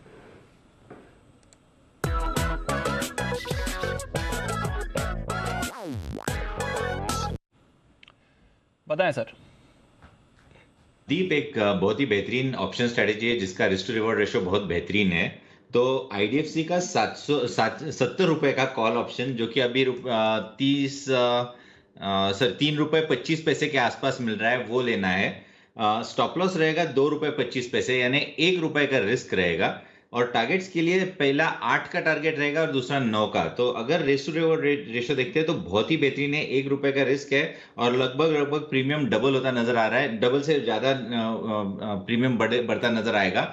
जो चार्ट पैटर्न है वो बहुत ही बेहतरीन है। मेरा मानना है कि पहला आपका 76 का टारगेट देखने को मिलेगा, ये कैश लेवल्स की बात कर रहा हूं, और फिर 79 के टारगेट देखने को मिलेंगे। इस गिरावट में इस स्टॉक ने बिल्कुल पार्टिसिपेट नहीं किया, बल्कि पिछला स्विंग टॉप आज इसने क्रॉस करते हुए नजर आ रहा है। तो मेरा मानना है कि इस स्टॉक में मोमेंटम काफी है, और जिस तरीके से मोमेंटम है वो 76 78 के टारगेट देखने को मिलेंगे, तो प्रीमियम आराम से 8 रुपए हो जाएगा। ओके, तो यह है आपके लिए IDFC 70 की कॉल खरीद कर चले। यहाँ पर भी आपको बड़े एक्शन की उम्मीद आती हुई दिख रही है किरण जी के रेडार पर। इनफैक्ट अभी पिछले कुछ मिनटों में एक बड़ा स्पाइक आपने इस काउंटर पर भी आते हुए देखा है। स्पाइक्स कहीं और जगह पर भी आ रहे हैं। हिंदुस्तान कॉपर पर थोड़ी देर पहले एक स्पाइक आया था, इस पर भी रखिए आप नज़र। कोरोमंडल यहाँ पर एक अच्छी खरीदारी आती हुई दिख रही है। इनफैक्ट डेज हाई पर कोरोमंडल ट्रेड कर रहा है। वापस फर्टिलाइजर स्टॉक्स लग रहा है इस समय अब आपको एक्शन में आते हुए दिख रहे हैं। कोरोमंडल पर तो अच्छी खरीदारी हो रही है। सुमित जी जरा देखें सर कोरोमंडल का चार्ट। दीपांशु, कोरोमंडल के अंदर अच्छी खरीदारी देखने को मिल रही है। मेरे को लग रहा है कि कोरोमंडल के अंदर खरीदारी जारी रहेगी। कोरोमंडल में लॉन्ग पोजीशंस होल्ड करें जिन्होंने पहले से पोजीशंस बना रखी है, और अभी CMP पे अगर कोई फ्रेश ट्रेड लेना चाहता है तो ले सकता है। 1060 के आसपास का अभी भाव है। कल का हाई स्टॉक अभी जस्ट ब्रेक कर रहा है, और इस हफ्ते के अंदर कोरोमंडल के अंदर 1075 से लेके 1100 रुपए तक के लेवल ऊपर में देखने को मिल सकते हैं, ऐसा लग रहा है। तो पोजीशंस होल्ड करें, कोई भी डिप आता है तो खरीदारी करें। स्टॉक का जो नीचे में सपोर्ट है 1040 के पास है, तो 1040 स्टॉप लॉस होगा 1075 1100 के टारगेट्स के लिए। ओके, तो ये है आपके लिए कोरोमंडल पर राय। आइए कमोडिटी बाजार के एक्शन पर करते हैं फोकस। डॉलर की मजबूती का असर पड़ रहा है कई सारी कमोडिटीज पर, कहां और कैसा असर है बताने के लिए नेहा आनंद हमारे साथ है तैयार। नेहा बताइए। सर इंटरेस्टिंगली इस बार बड़ा मिक्स बैग सा इम्पैक्ट देखने को मिला है। मेटल सबसे ज्यादा प्रभावित होते हुए नजर आए हैं। मेटल से मेरा मतलब है प्रेशियस मेटल्स और बेस मेटल्स दोनों। प्रेशियस मेटल्स की तो हालत बहुत ही खराब है।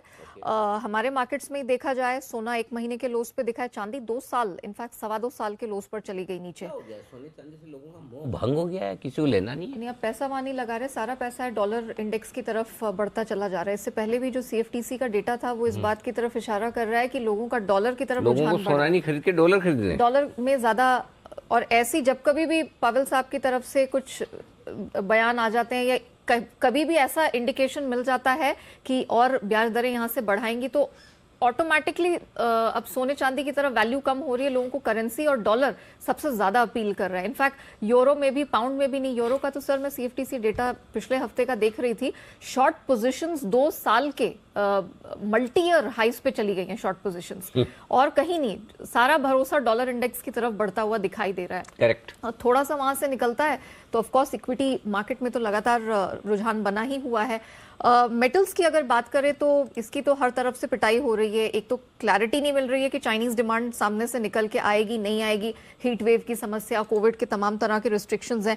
उनके इंडस्ट्रियल प्रॉफिट के नंबर्स आए, उसमें गिरावट देखने को मिली। इस साल अब तक 1-1.5% की करेक्शन आ चुकी है। कॉपर हमने देखा 1 से 1.5 हफ्ते के निचले स्तर पर है। जो थोड़ा बहुत सपोर्ट, उसको कुशनिंग इफेक्ट जो भी मिला हुआ है, वो सप्लाई की जो चिंताएं बनी हैं, लगातार अपडेट्स निकल कर आ रहे हैं उसी के कारण। लेकिन प्रेशर वहां पर भी हमने बनते हुए देखा है। सिर्फ 2 स्पेसेस है जहां पर हम देख रहे हैं कि डिस्पाइट द फैक्ट कि डॉलर इंडेक्स में इतनी स्ट्रेंथ आई है, वो अभी भी चढ़े हुए हैं। एक है एनर्जी स्पेस, कच्चा तेल, WTI, ब्रेंट, नेचुरल गैस, सब में हमने देखा है अमूमन हरे निशान पे ही कारोबार होता हुआ नजर आ रहा है। $102 के पास हमने ब्रेंट तक को जाते हुए देखा।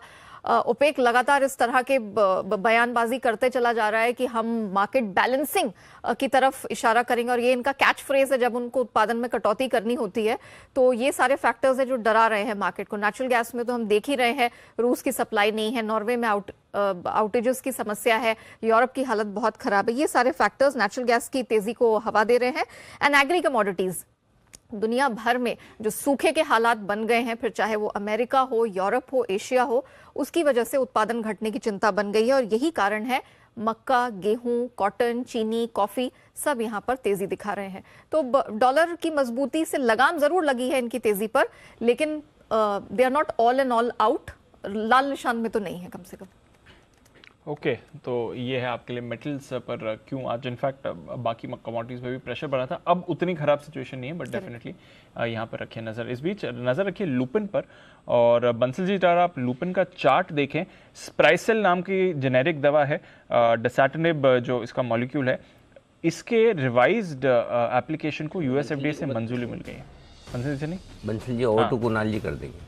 अच्छा लुपिन है, हाँ, क्योंकि लुपिन आज सुबह कुणाल जी का पिक ऑफ द वीक है ना। बंसल जी तो आपको याद नहीं है? नहीं याद है? बंसल जी ने तो कुछ किया ही नहीं ना आज सुबह। नोटा था ना उनका तो। हाँ, तो फिर आप क्यों काम करवा रहे हो उनसे? कुणाल जी चार्ट बताइए लुपिन के। अनिल जी देखिए, 634 रुपए का लो लगाने के बाद लुपिन में बड़ा जबरदस्त रिवर्सल आता हुआ दिख रहा है और एक पैटर्न बन रहा है जिसको बुलिश पियर्सिंग लाइन पैटर्न कहते हैं। तो अगर आज इन स्तरों के आसपास क्लोज हो जाए तो मुझे लगता है अनिल जी कि इसमें पुल बैक और ऊपर स्टॉक को ले जाएगा। 675-76 के आसपास अगला रेजिस्टेंस है, वो लेवल्स भी आ सकते हैं। तो इन स्तरों पर क्लोज का वेट करें। अगर 660 के ऊपर 660 रुपए के ऊपर क्लोज आता है तो फिर 675 के टारगेट से बाय करने की राय। ओके, तो 675 के टारगेट्स आ सकते हैं इस पर। जो ये ड्रग इन्होंने लॉन्च किया है कैंसर के इस्तेमाल में यूज होता है, और 1.5 बिलियन डॉलर के सेल्स पिछले साल थे इस काउंटर में। तो नजर रखते हैं, एक अच्छा डेवलपमेंट, बड़ा डेवलपमेंट लुपिन के लिए आपको होते हुए दिख रहा है। निफ्टी के निशानबाज नितिन मुरार का भी हमारे साथ जुड़ने के लिए तैयार है, करते हैं उनका स्वागत। उससे पहले एक बिगुल सचिन जी के लिए BTSTT का।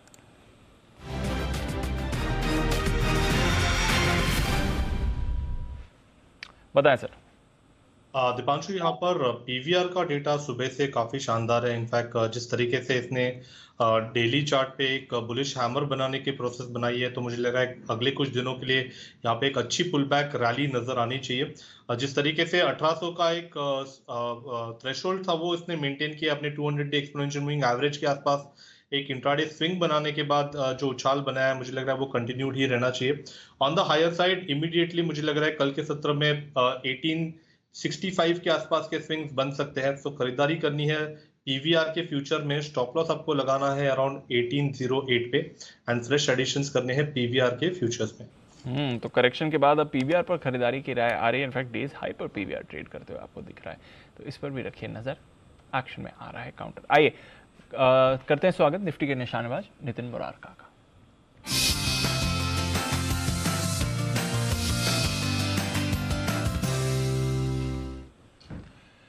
गुड आफ्टरनून नितिन जी, बताएं सर कैसे देख रहे हैं बाजार के एक्शन को? सर 17,300 की पुट ऑप्शन लेंगे जो हमें 121 रुपए में भी मिल रही है, और इसका स्टॉप लॉस होगा 80 रुपए का और टारगेट होंगे इसके 200 रुपए का। यानी यहाँ से मार्केट मुझे ऐसा लग रहा है कि 17,300 का लेवल टूटेगी और मोस्ट लाइकली 17,100 की तरफ जाएंगे। हम लोग अभी रोल ओवर हुए हैं थर्सडे को, और उसके बाद फ्राइडे और मंडे गैप डाउन ओपनिंग है। तो जो भी लॉन्ग रोल ओवर हुई है वो ट्रैप हो गई है, यानी जो लॉन्ग है वो अनवाइंडिंग करेंगे। लॉन्ग अनवाइंडिंग का प्रेशर आएगा। वर्ल्ड मार्केट में भी गिरावट देख रहे हैं हम लोग। तो मुझे ऐसा लग रहा है कि 17,100 की तरफ हम लोग इस वीकली एक्सपायरी में जाएंगे। 17,000 एक सपोर्ट की तरह भी एक्ट करेगा, बट 17,100 का टारगेट आप रख सकते हैं। तो 17,300 की पुट ऑप्शन हम ले रहे हैं जिसके टारगेट 180 से 200 हो सकते हैं और 80 रुपए का स्टॉप लॉस होगा। ओके, तो यह आपके लिए निफ्टी पर पुट ऑप्शन खरीदने की राय। 17,300 का पुट खरीदना, और बात करते करते 17,300 के नीचे आपको निफ्टी जाते हुए भी इस समय दिख रहा है। बैंक आ गया एग्जैक्टली 3 बजे 17,300 आप देख लो, टाइम भी देख लो, लेवल भी देख लो। मैच हो गया। हम बोले कि ऊपर जाएगा नहीं है, इससे ज़्यादा बनता नहीं है। 17,350 बिल्कुल परफेक्ट लेवल। अब 300 होल्ड होना चाहिए। 3 बजे आया तो 3:05 तक देख लीजिए। 300 होल्ड होता है तो ठीक, नहीं तो 50-75 पॉइंट की जगह खुल जाती है। 225 तक की जगह खुलती है। अब कहाँ रुकेगा? जगह खुलने का मतलब नहीं कि वहीं जाके, लेकिन मुझे ऐसा लग रहा है कि 300 होल्ड कर लेगा। 300 होल्ड, हाँ, क्योंकि पोजीशन अच्छी, 85 लाख शेयर है ना वहाँ पे पुट में। करेक्ट, 82 लाख शेयर देखे थे मैंने, तो इसलिए होल्ड होना चाहिए। 82 लाख बराबर 55 आज ही, तो आई डोंट थिंक कि जाना चाहिए, बट लेट्स सी। चलिए, तो नज़र है, और थोड़ा आपको यहाँ पर अब पुट खरीदने की राय आ रही है नितिन जी की तरफ। नितिन जी, बैंक निफ्टी पर कोई राय है सर? देखिए, बैंक निफ्टी में भी रोल ओवर्स के बाद से डेटा नेगेटिव ही बन रहे हैं। मुझे लगता है कि थोड़ा व्यू इस एक्सपायरी में, या सितंबर की एक्सपायरी चालू हुई है, थोड़ा भी कॉशियस रखना चाहिए, क्योंकि ऊपर काफ़ी सप्लाई हम लोगों ने देखी है 39,000, 38,800 के आसपास, अभी 38,400 के आसपास है। तो मेरा व्यू ऐसा है कि 38,000 का लेवल हम लोग ब्रेक कर सकते हैं और निफ्टी भी नीचे ब्रेक कर सकती है, तो हमें बियर स्प्रेड लेके चल सकते हैं। हम 38,400 की पुट ऑप्शन लेके आप 38,000 की पुट बेच सकते हैं, 400 पॉइंट की बियर स्प्रेड बना के चल सकते हैं। व्यू थोड़ा सा नेगेटिव रखना चाहिए क्योंकि डेटा में रोल ओवर्स के बाद से ये ट्रैपिंग सी लग रही है और नैस्डैक, वर्ल्ड मार्केट, इनमें भी थोड़ी प्रॉफिट बुकिंग हो रही है, तो मुझे ऐसा लगता है कि 38,000 की तरफ हम लोग इस वीकली एक्सपायरी में बैंक निफ्टी में जा सकते हैं। ओके, तो ये है आपके लिए बैंक निफ्टी दोनों में कमजोरी के संकेत आ रहे हैं नितिन जी को। बहुत बहुत शुक्रिया नितिन जी हमारे साथ जुड़ने के लिए और अपनी राय शेयर करने के लिए। इनफैक्ट निफ्टी पर जो अभी थोड़ी वीकनेस आई उसकी एक और वजह है जिस तरह से रिलायंस इंडस्ट्रीज का शेयर आपको फिसलते हुए देखो। एक बार रिलायंस का भी चार्ट पुल अप करते हैं। एजीएम चल रही है उसकी, उसके पहले थोड़ा एक्टिव था, अब देखिए एकदम शार्प फॉल करके लोस पर आते हुए दिख रहा है। वागले साहब जरा एक बार रिलायंस के चार्ट पर नजर डालें। अभी 2600 के नीचे आया है, 1 पॉइंट पर 1.25%, ऑलमोस्ट 1.5% ऊपर ट्रेड कर रहा था, वहां से काफी शार्प फिसला है सर। दीपांशु 2700 का रेजिस्टेंस है, 2680 2700 का, तो रिलायंस में मोमेंटम उसके बाद ही आए तो 80 ये लेवल दिखा सकता है। हल्का सा करेक्टिव मूव आना चाहिए, वहां पर बाय करके चलना चाहिए। बहुत ज़्यादा डाउन साइड लगता नहीं है, लेकिन एक बार ये 2700 के 2700 के पार निकला तो ये वन वे चलना चाहिए, फिर एक 150-200 पॉइंट की मूव आ सकती है। तो ये है आपके लिए रिलायंस पर राय। अभी रिलायंस के फिसलने से आप देख रहे हैं बाजार पर थोड़ा प्रेशर और इस समय बन रहा है। बट एक स्पेस जहां आज के गैप डाउन में भी आपने देखा अच्छी परफॉर्मेंस आ रही थी और ऑफ कोर्स अदरवाइज बाजार में काफ़ी गर्म रहे, वो सारे के सारे आपके डिफेंस स्टॉक्स हैं। आज सुबह तो तीनों शिपयार्ड स्टॉक्स हमारे एक्सपर्ट्स के रेडार पर थे।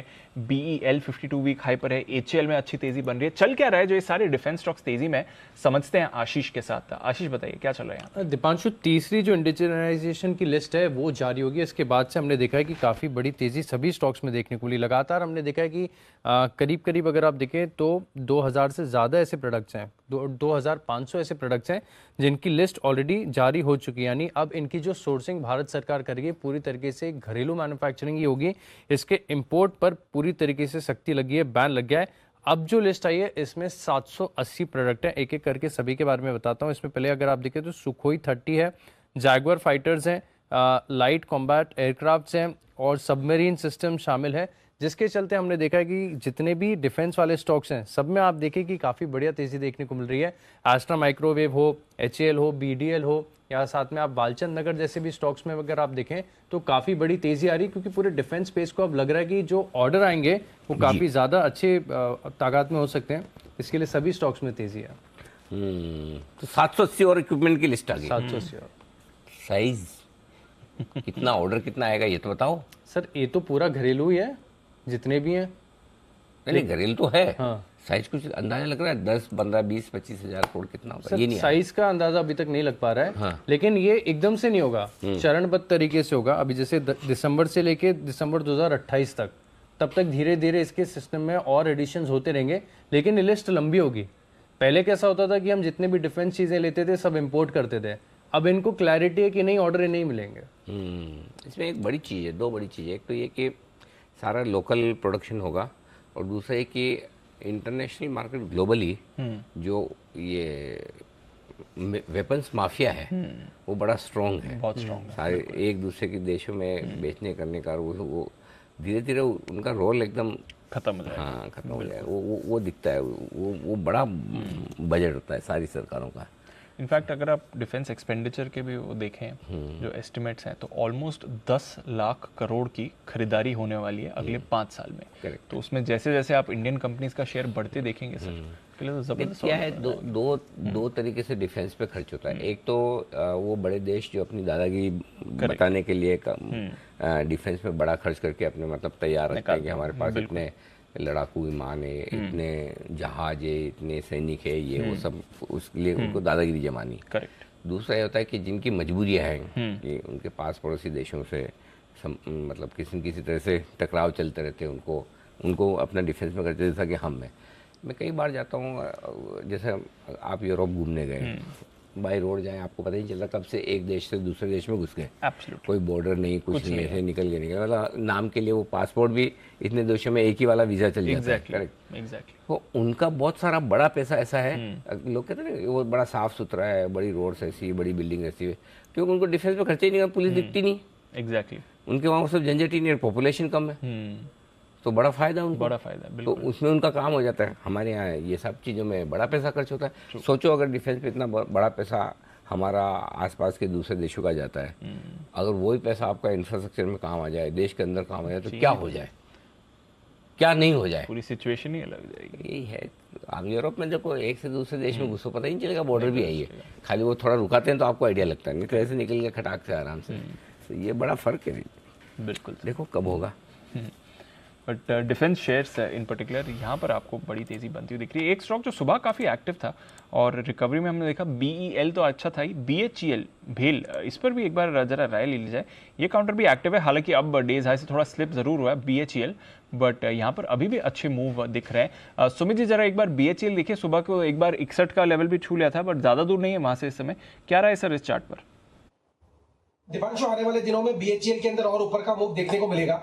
पिछले कई दिनों से हमने इसमें लोअर लेवल पे 50-52 के आसपास बाइंग का व्यू दिया था और 58-60 के टारगेट दिए थे, तो वो तो अभी अचीव होते हुए देखने को मिल रहे हैं। अभी आने वाले दिनों में 60 के ऊपर सस्टेन करेगा, तो फिर 64 रुपए से लेके 66 रुपए तक के लेवल BHEL में आने वाले दिनों में देखने को मिल सकते हैं। स्टॉक 200 DMA के ऊपर अच्छे से सस्टेन कर रहा है और पिछले कुछ दिनों के हाई के ऊपर भी आ चुका है, तो मेरे को लग रहा है आने वाले दिनों में ये 8 से 10% का अपसाइड मूव अभी और ऊपर की तरफ दिखाएगा।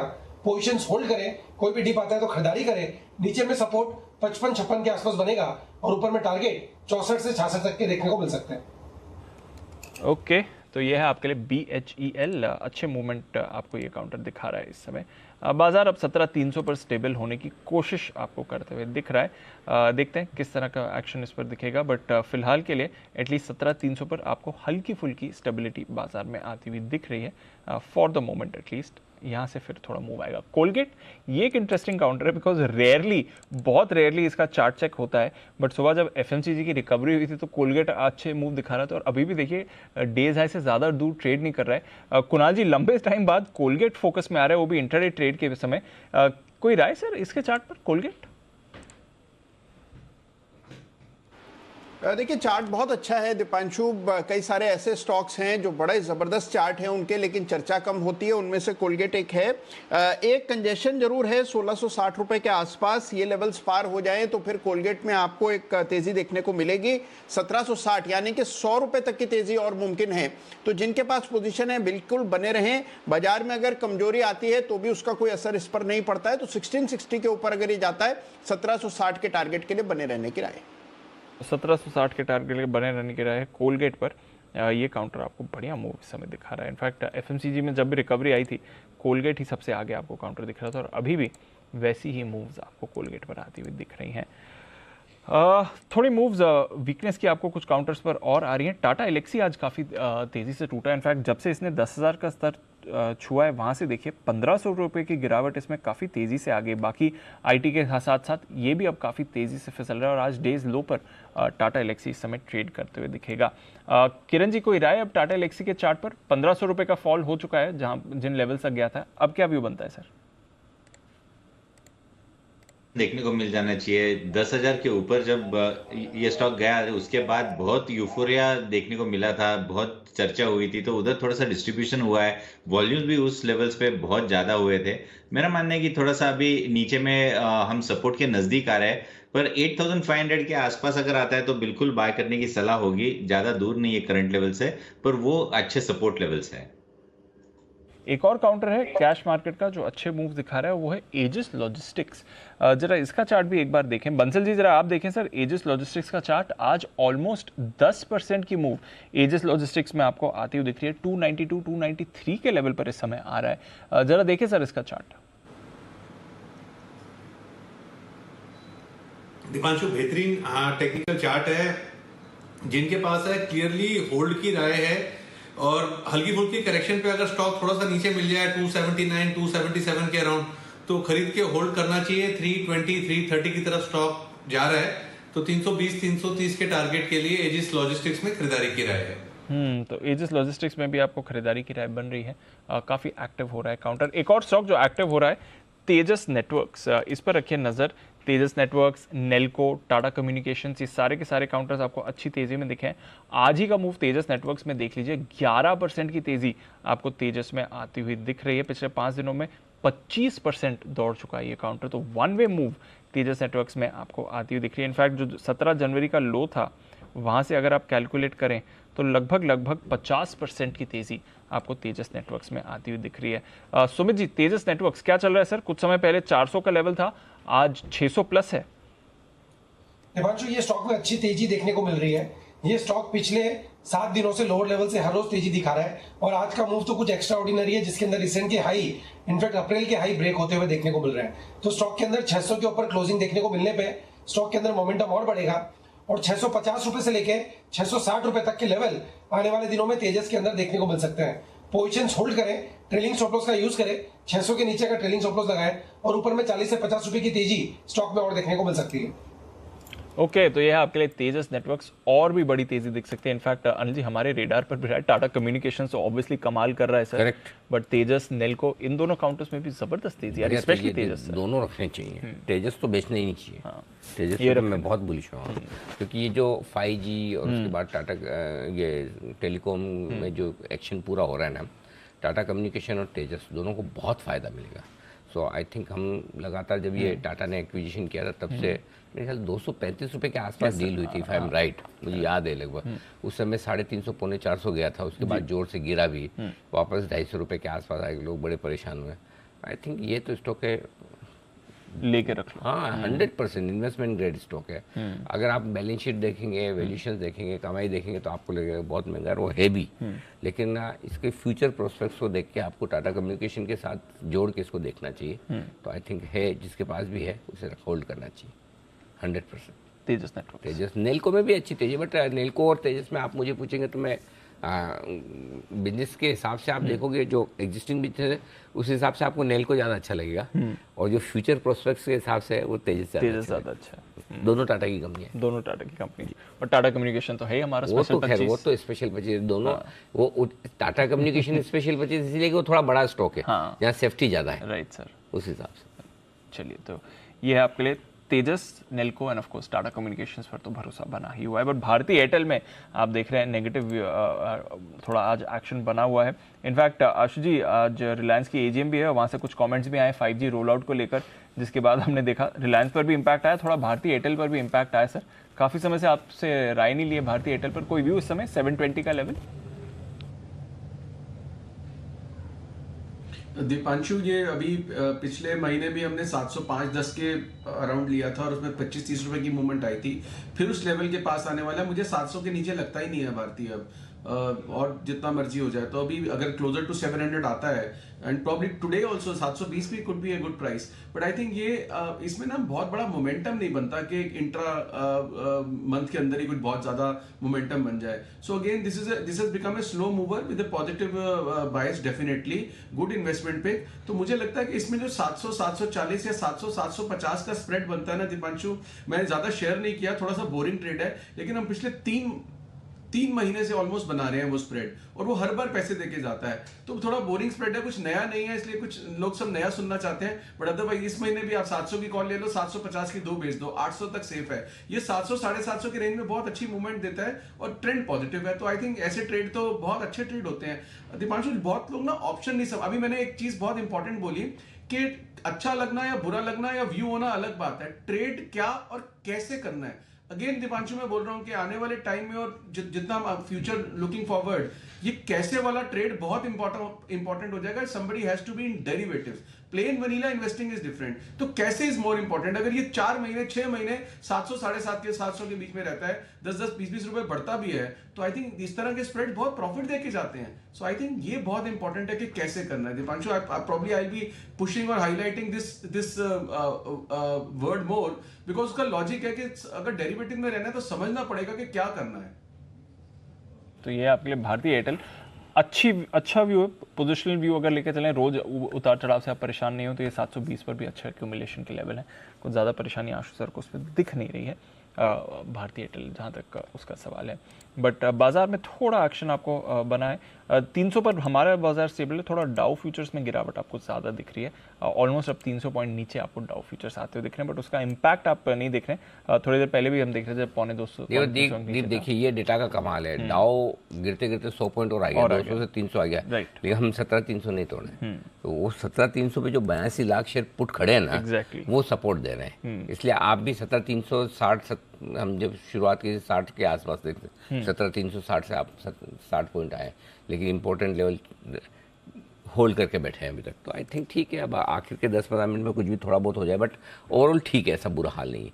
और एक और चीज़ आप देखिए, बढ़ने घटने वाले शेयरों की संख्या भी बुरी नहीं। BSE पर 1470 शेयर ऐसे हैं जो मजबूत है, 2245 शेयर कमज़ोर है, लेकिन कई सारे स्टॉक्स ऐसे हैं जहाँ स्टोरी है, जहाँ प्रॉपर आज भी आपको देखिए, मैं बताऊँ आपको 20% की सर्किट वाले स्टॉक्स आपको इतने मिलेंगे, आप सोचेंगे अरे वाह इतने स्टॉक्स बढ़ रहे हैं।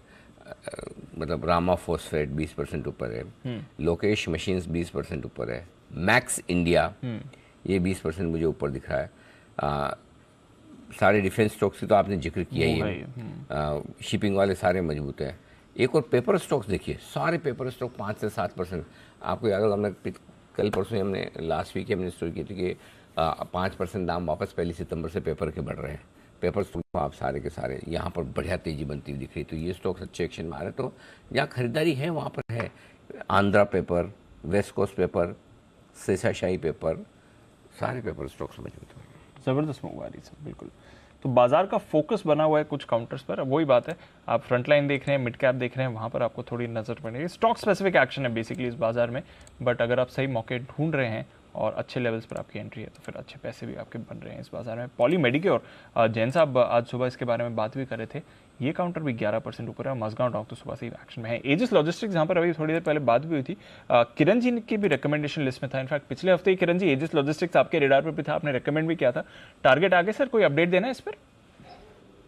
नहीं, टारगेट तो मेरे 3 से 4 महीने के थे और 333 के टारगेट्स है, काफी ऊपर है। मेरा मानना है कि एजिस के लिए आपको ट्रेलिंग स्टॉप लॉस लगाना चाहिए। अभी के लिए तो मेरा ट्रेलिंग स्टॉप लॉस, मैंने जब कॉल दिया था पिछले गुरुवार को, तो स्टॉप लॉस 240 था। अभी मैं 240 को लेके वो 275 लेके आ जाऊंगा और 333 के टारगेट्स रहेंगे जो 1 से 1.5 महीने के अंदर देखने को मिल जानी चाहिए।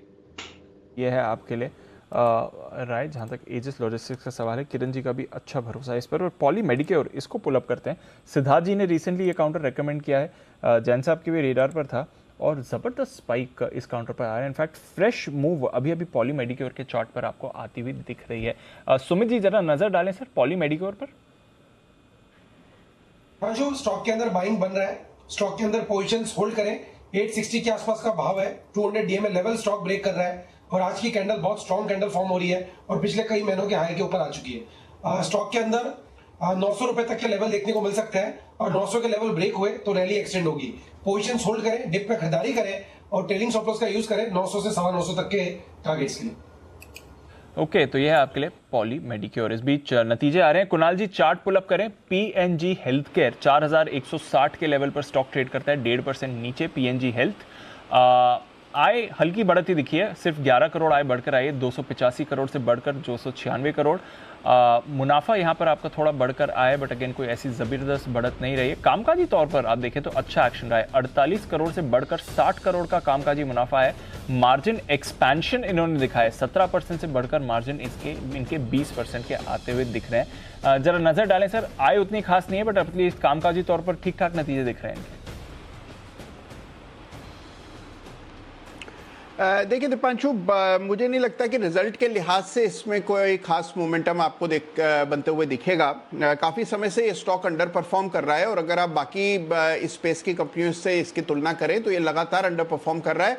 मुझे लगता है कि इन स्तरों के आसपास और 4000 रुपए के आसपास स्टॉक में बड़ा मजबूत सपोर्ट है, तो उससे नीचे जाने की संभावना कम दिखती है। लेकिन यहाँ पर जो ट्रेड बनता है वो मध्यम से लंबी अवधि के लिए है, तो नीचे आता है स्टॉक तो नीचे के लेवल्स पर इसको अक्यूमुलेट करें, निश्चिंत होकर के इसमें लंबी अवधि का निवेश करें, तो मुझे लगता है ये स्टॉक आपको एक सेफ रिटर्न देगा। 4000 के आसपास मेरी खरीदारी कराए। ओके, तो यह है आपके लिए PNG हेल्थ, जहां पर आपको रखनी है नजर। एक्शन में आ रहा है काउंटर, एक्शन में है जय ठक्कर, करते हैं उनका स्वागत और लेते हैं उनसे कैश का ऑप्शन।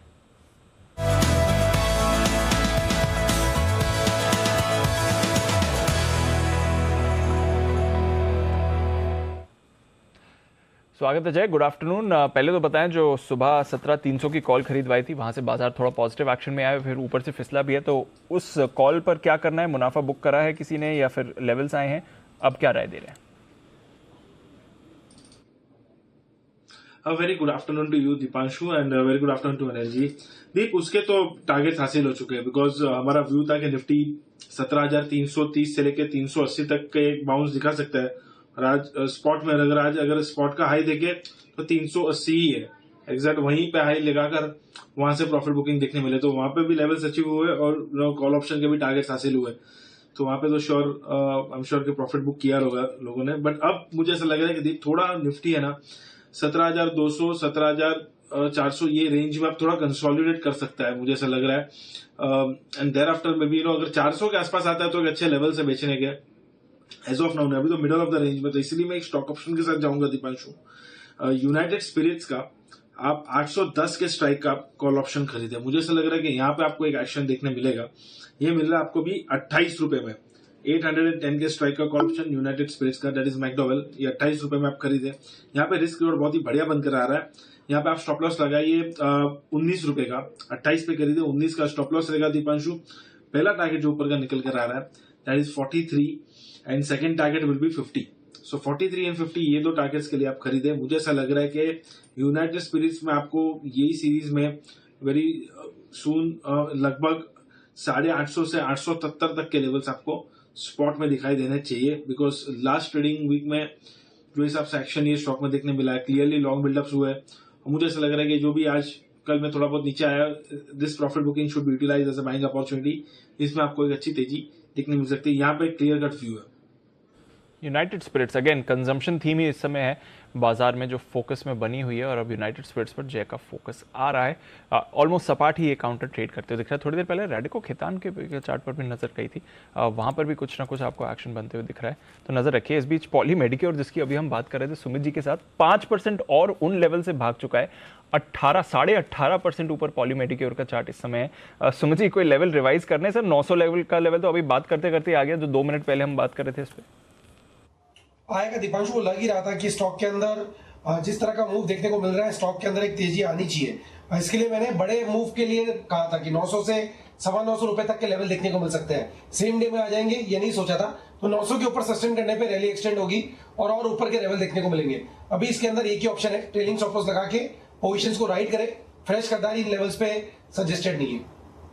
की तरफ जा रहा है ये काउंटर, ज्यादा दूर नहीं है पॉली मेडिकेयर, और बात करते करते बड़ी स्पाइक इस पर आई है 902 के लेवल पर फिलहाल आपको ट्रेड करते हुए दिख रहा है। आइए, आखिरी कुछ मिनट बाकी हैं ट्रेड के लिए, जल्दी से लेते हैं आज की final market strategy Anil ji की तरफ से।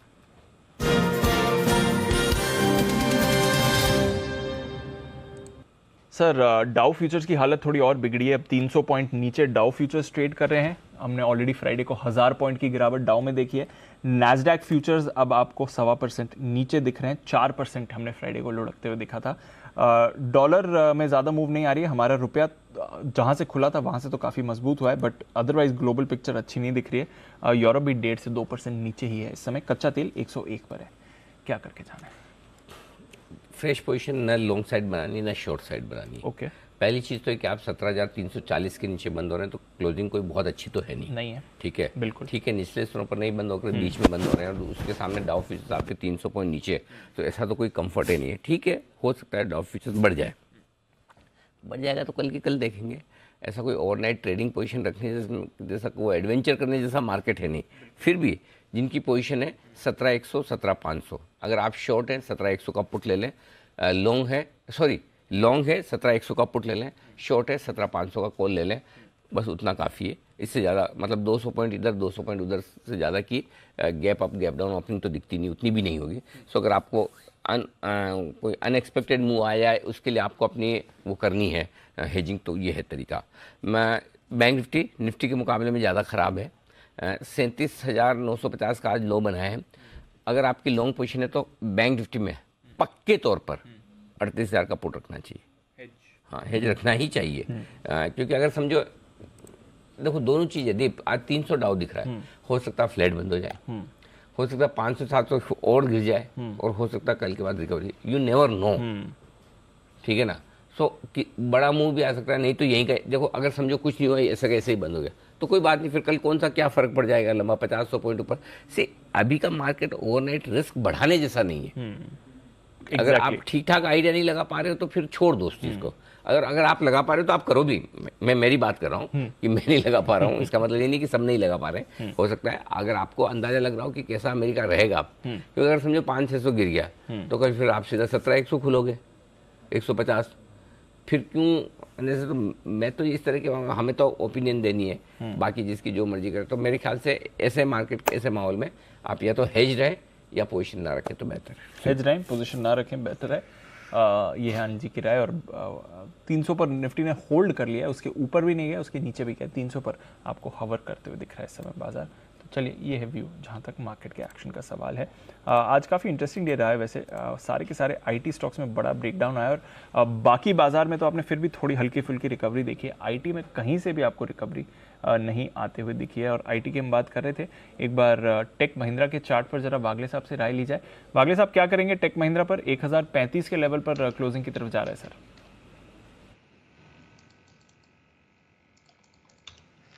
दीपांशु, ये ऐसा लेवल है जहां पर बेच भी नहीं सकते, खरीदने का सवाल नहीं है क्योंकि वीक है।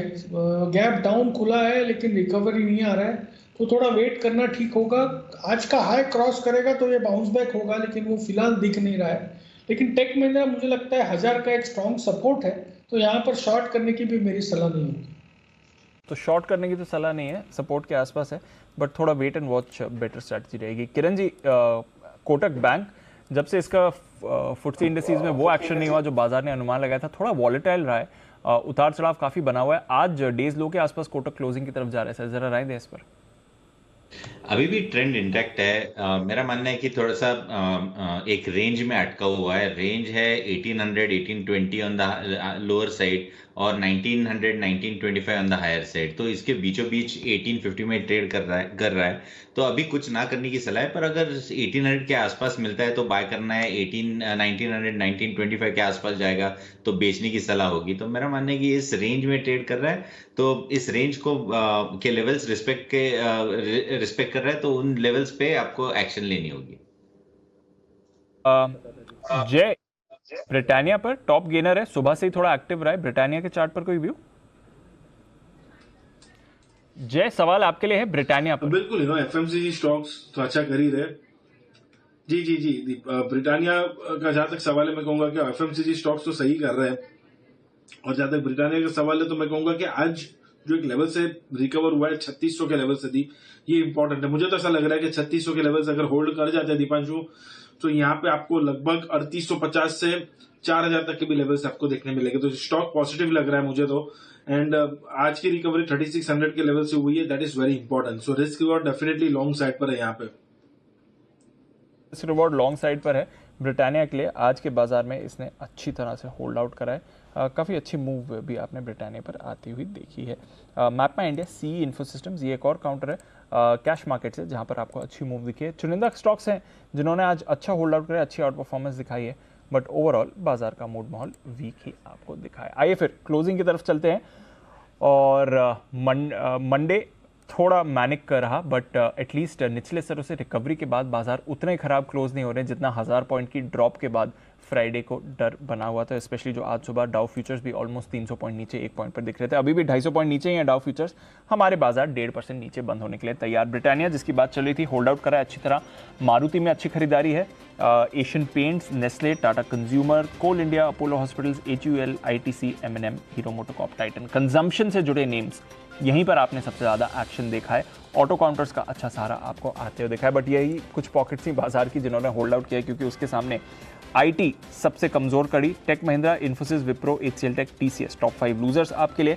इसके साथ ही मेटल स्टॉक्स में भी आपने कमजोरी देखी थी। JSW स्टील 2.5% नीचे बंद हो रहा है।